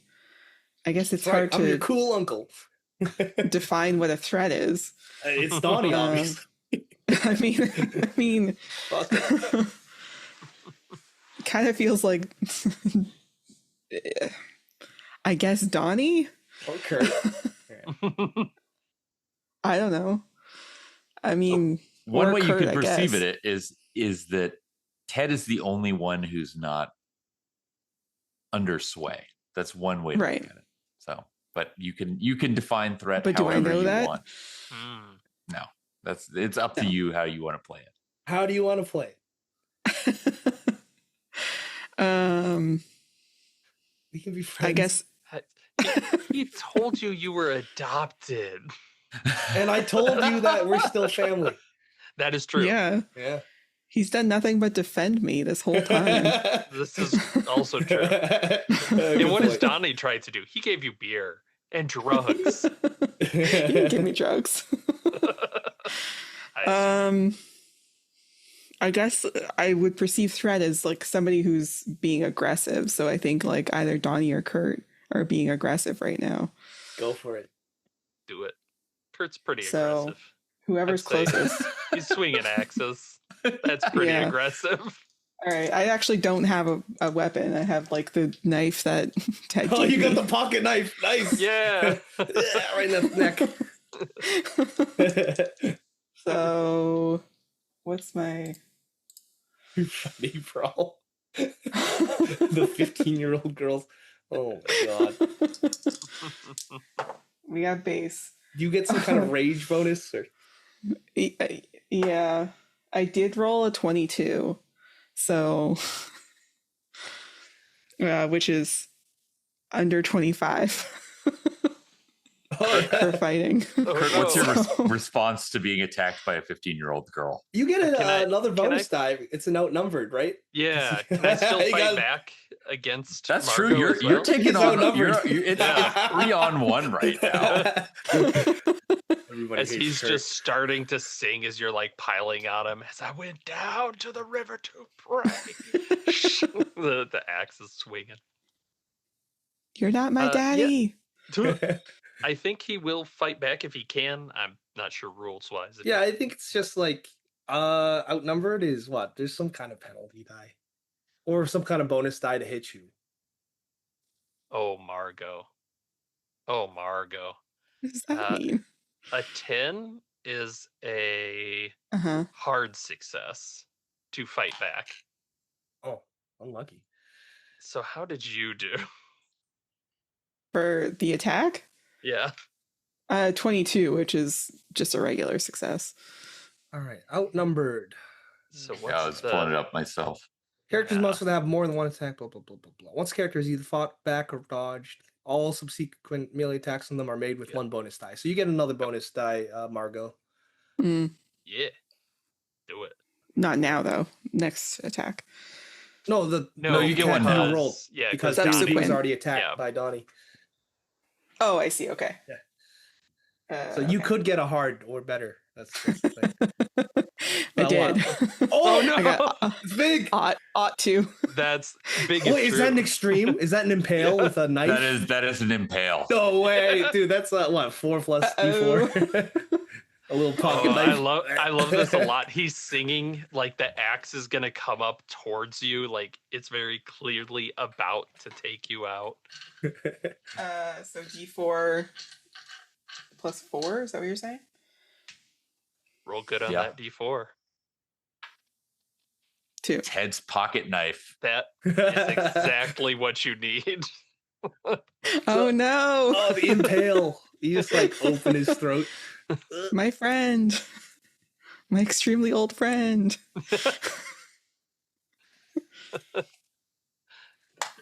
Trauma Is blankets it for a- everyone after this. Is it a throat cut? Like I how think she... it's coming up behind you and like sticking it in your neck. Oh, Oh, the jugular cut and then Yeah. the Kurosawa blood.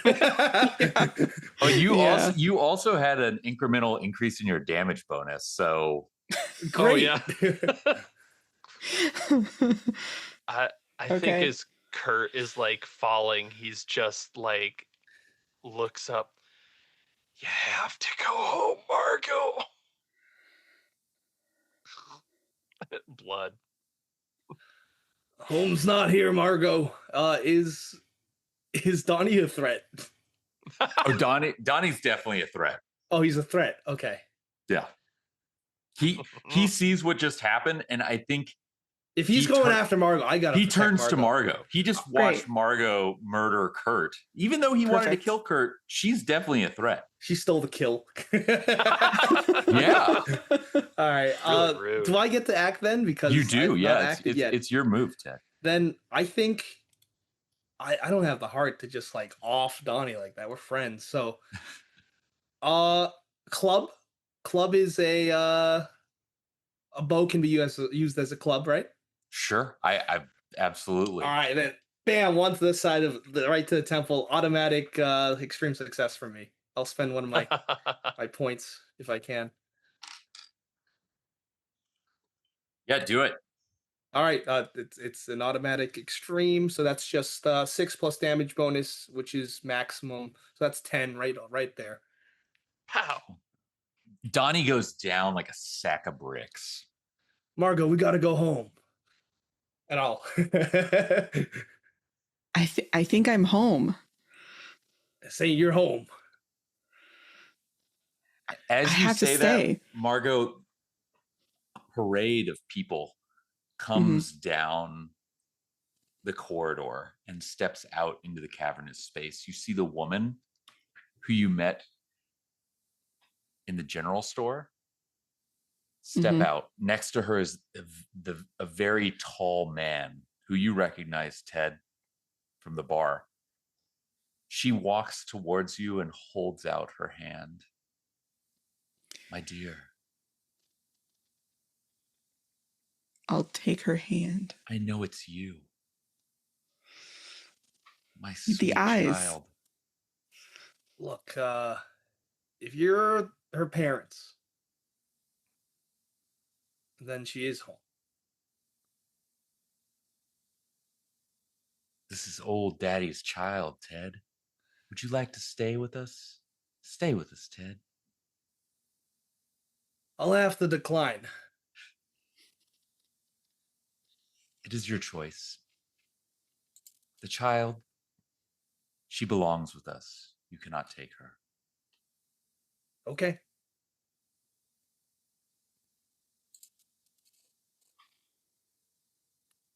The woman Very well.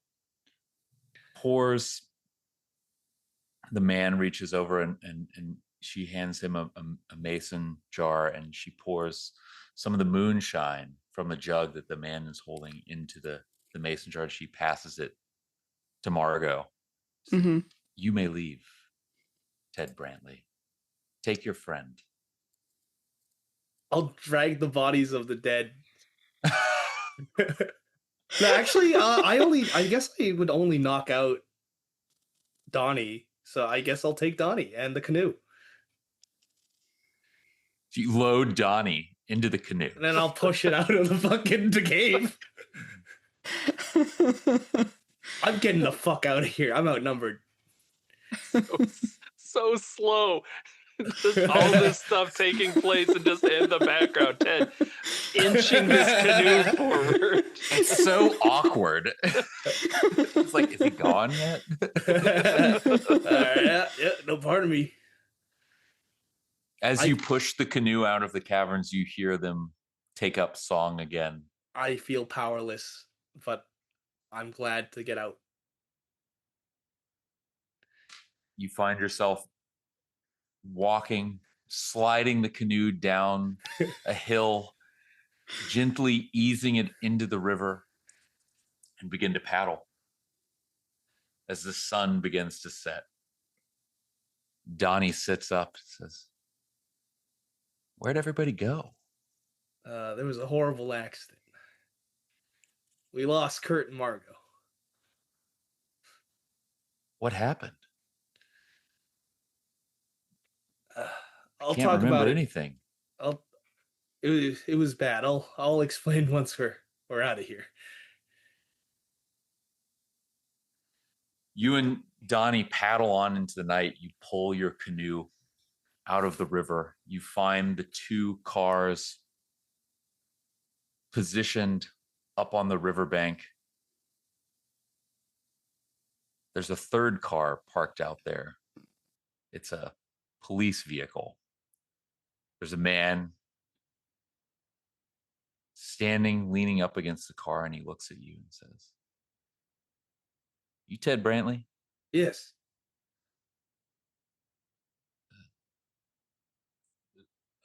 Is this your friend Donnie? that's correct.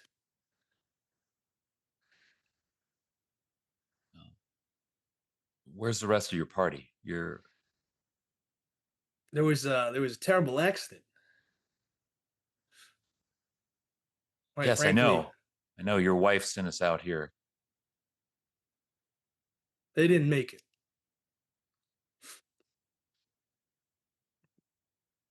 Who didn't make it? Kurt, Kendrick, and Margot Pendergrass. Oh. What happened? There was an accident on the river. They went under. These waters, they're way too fast, way too torrential.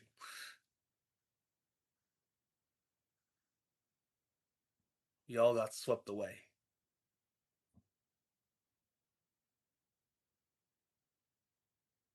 That's terrible. Well, I think we're going to have to go down to the station and file a report. Okay. Why don't you hop in my car? Is there anything suspicious about this officer? He like knows who we are, so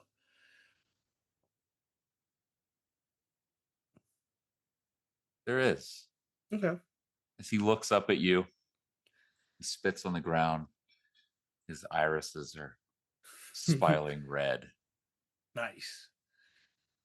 We fade to black.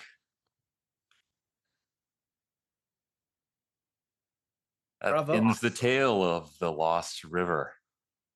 Whew. What a Well done. doozy. Yeah, that was That was great. really fun. Thanks so much for running that. Margot got to meet her family. There you go. Her real family. Of course, Ted had to put people in his place. I don't know what I was thinking doing a axe fight. Dude, the axe fight was awesome, bro. Do we want to do stars and wishes? Mm. Ooh, yeah. So, I'm not sure if you've done stars and wishes before, but that's kind of the stars are things we'd love.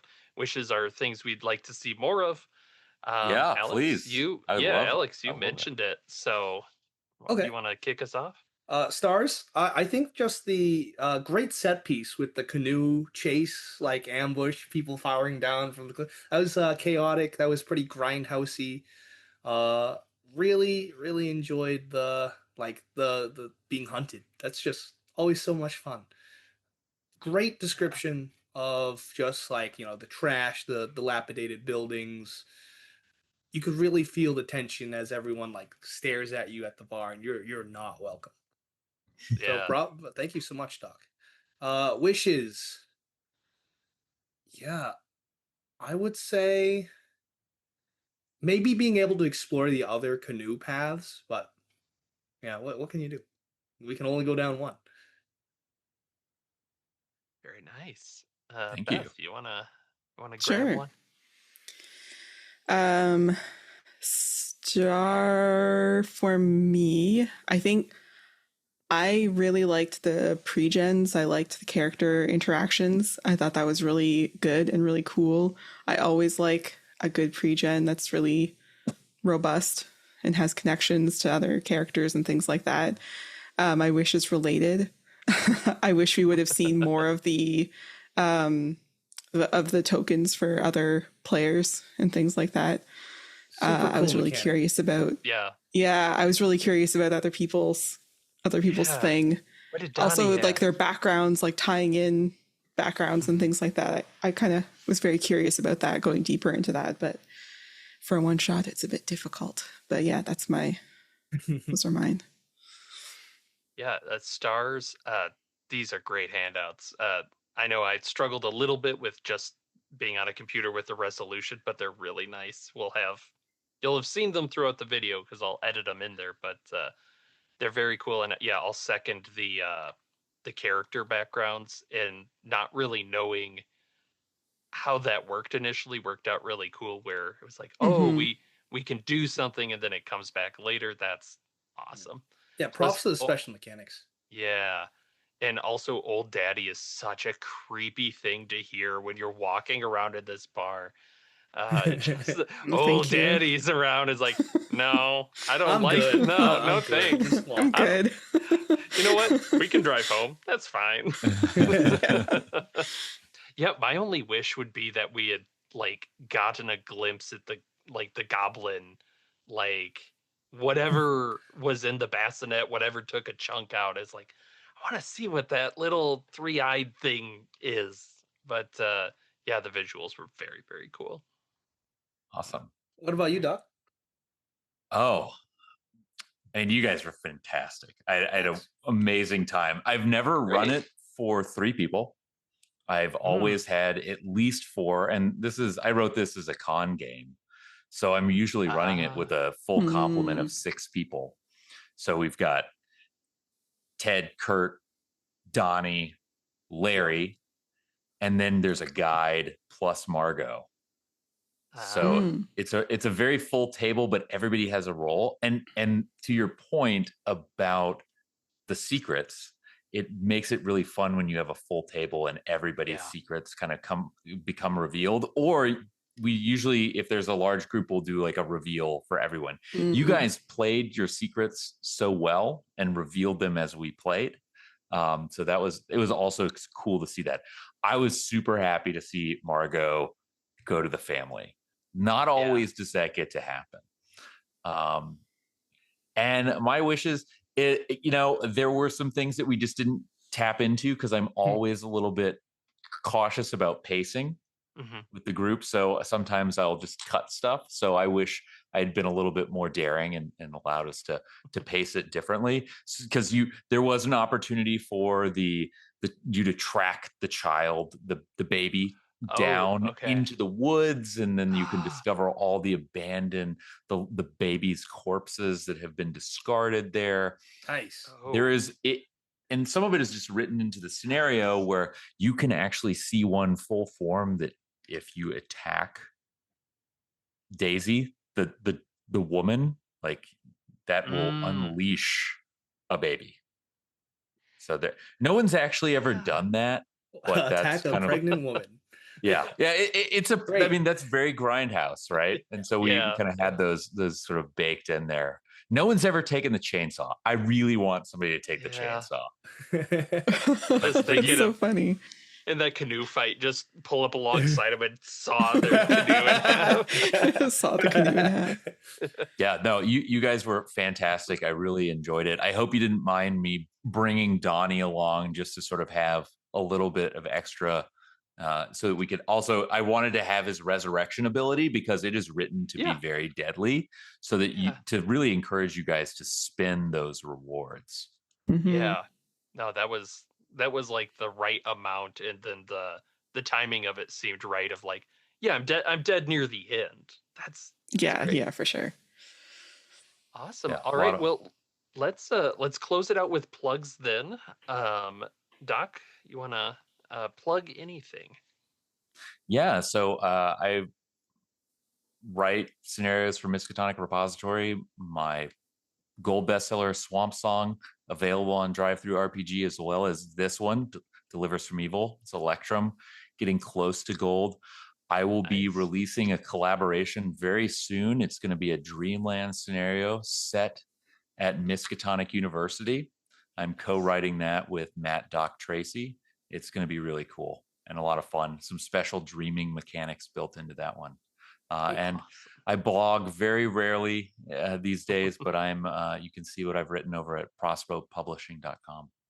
Excellent. Yes, great Chaosium Con recaps that you can always find there. Beth, How about you? David behavior. Listen to my podcast. You haven't heard it before. It'll be in the show notes. Go listen. You talked about Thornhedge. That was the most recent at the time of recording. Yep. Not Thornhedge. a horror book. Sorry. Not a horror book.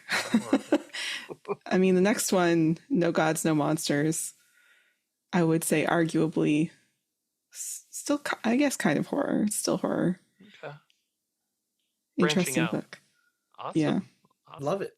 Looking forward. And Alex, plug us, please. Yeah, you know me, one of the co-hosts for RPG Reanimators. We do have a Patreon where you can support us. We would love for you to support us because a few dollars a month will keep us running and can help us improve our podcast with upgrades, or it's going to let us buy scenarios to review, all that good stuff. And then you'll get access to some videos, actual plays early. Excellent. And special Discord it. privileges to talk with other interns at our experimental laboratories. Well, Like me. Yeah. exactly. You can talk with Beth. That's a good From that's a good David plug right Behavior. there. Yeah, from David Behavior. Can you believe it? Oh my God. Thanks again so much for running this for us, Doc. This was a blast. We'll have to see what else we can get working on this, because I really want to play Swamp Song. Yeah. And I got to run this scenario. It's such a... Yeah, this is right up your alley. So, Thank all right. you. Well, No, it was a pleasure, a wonderful opportunity, and thanks for having me.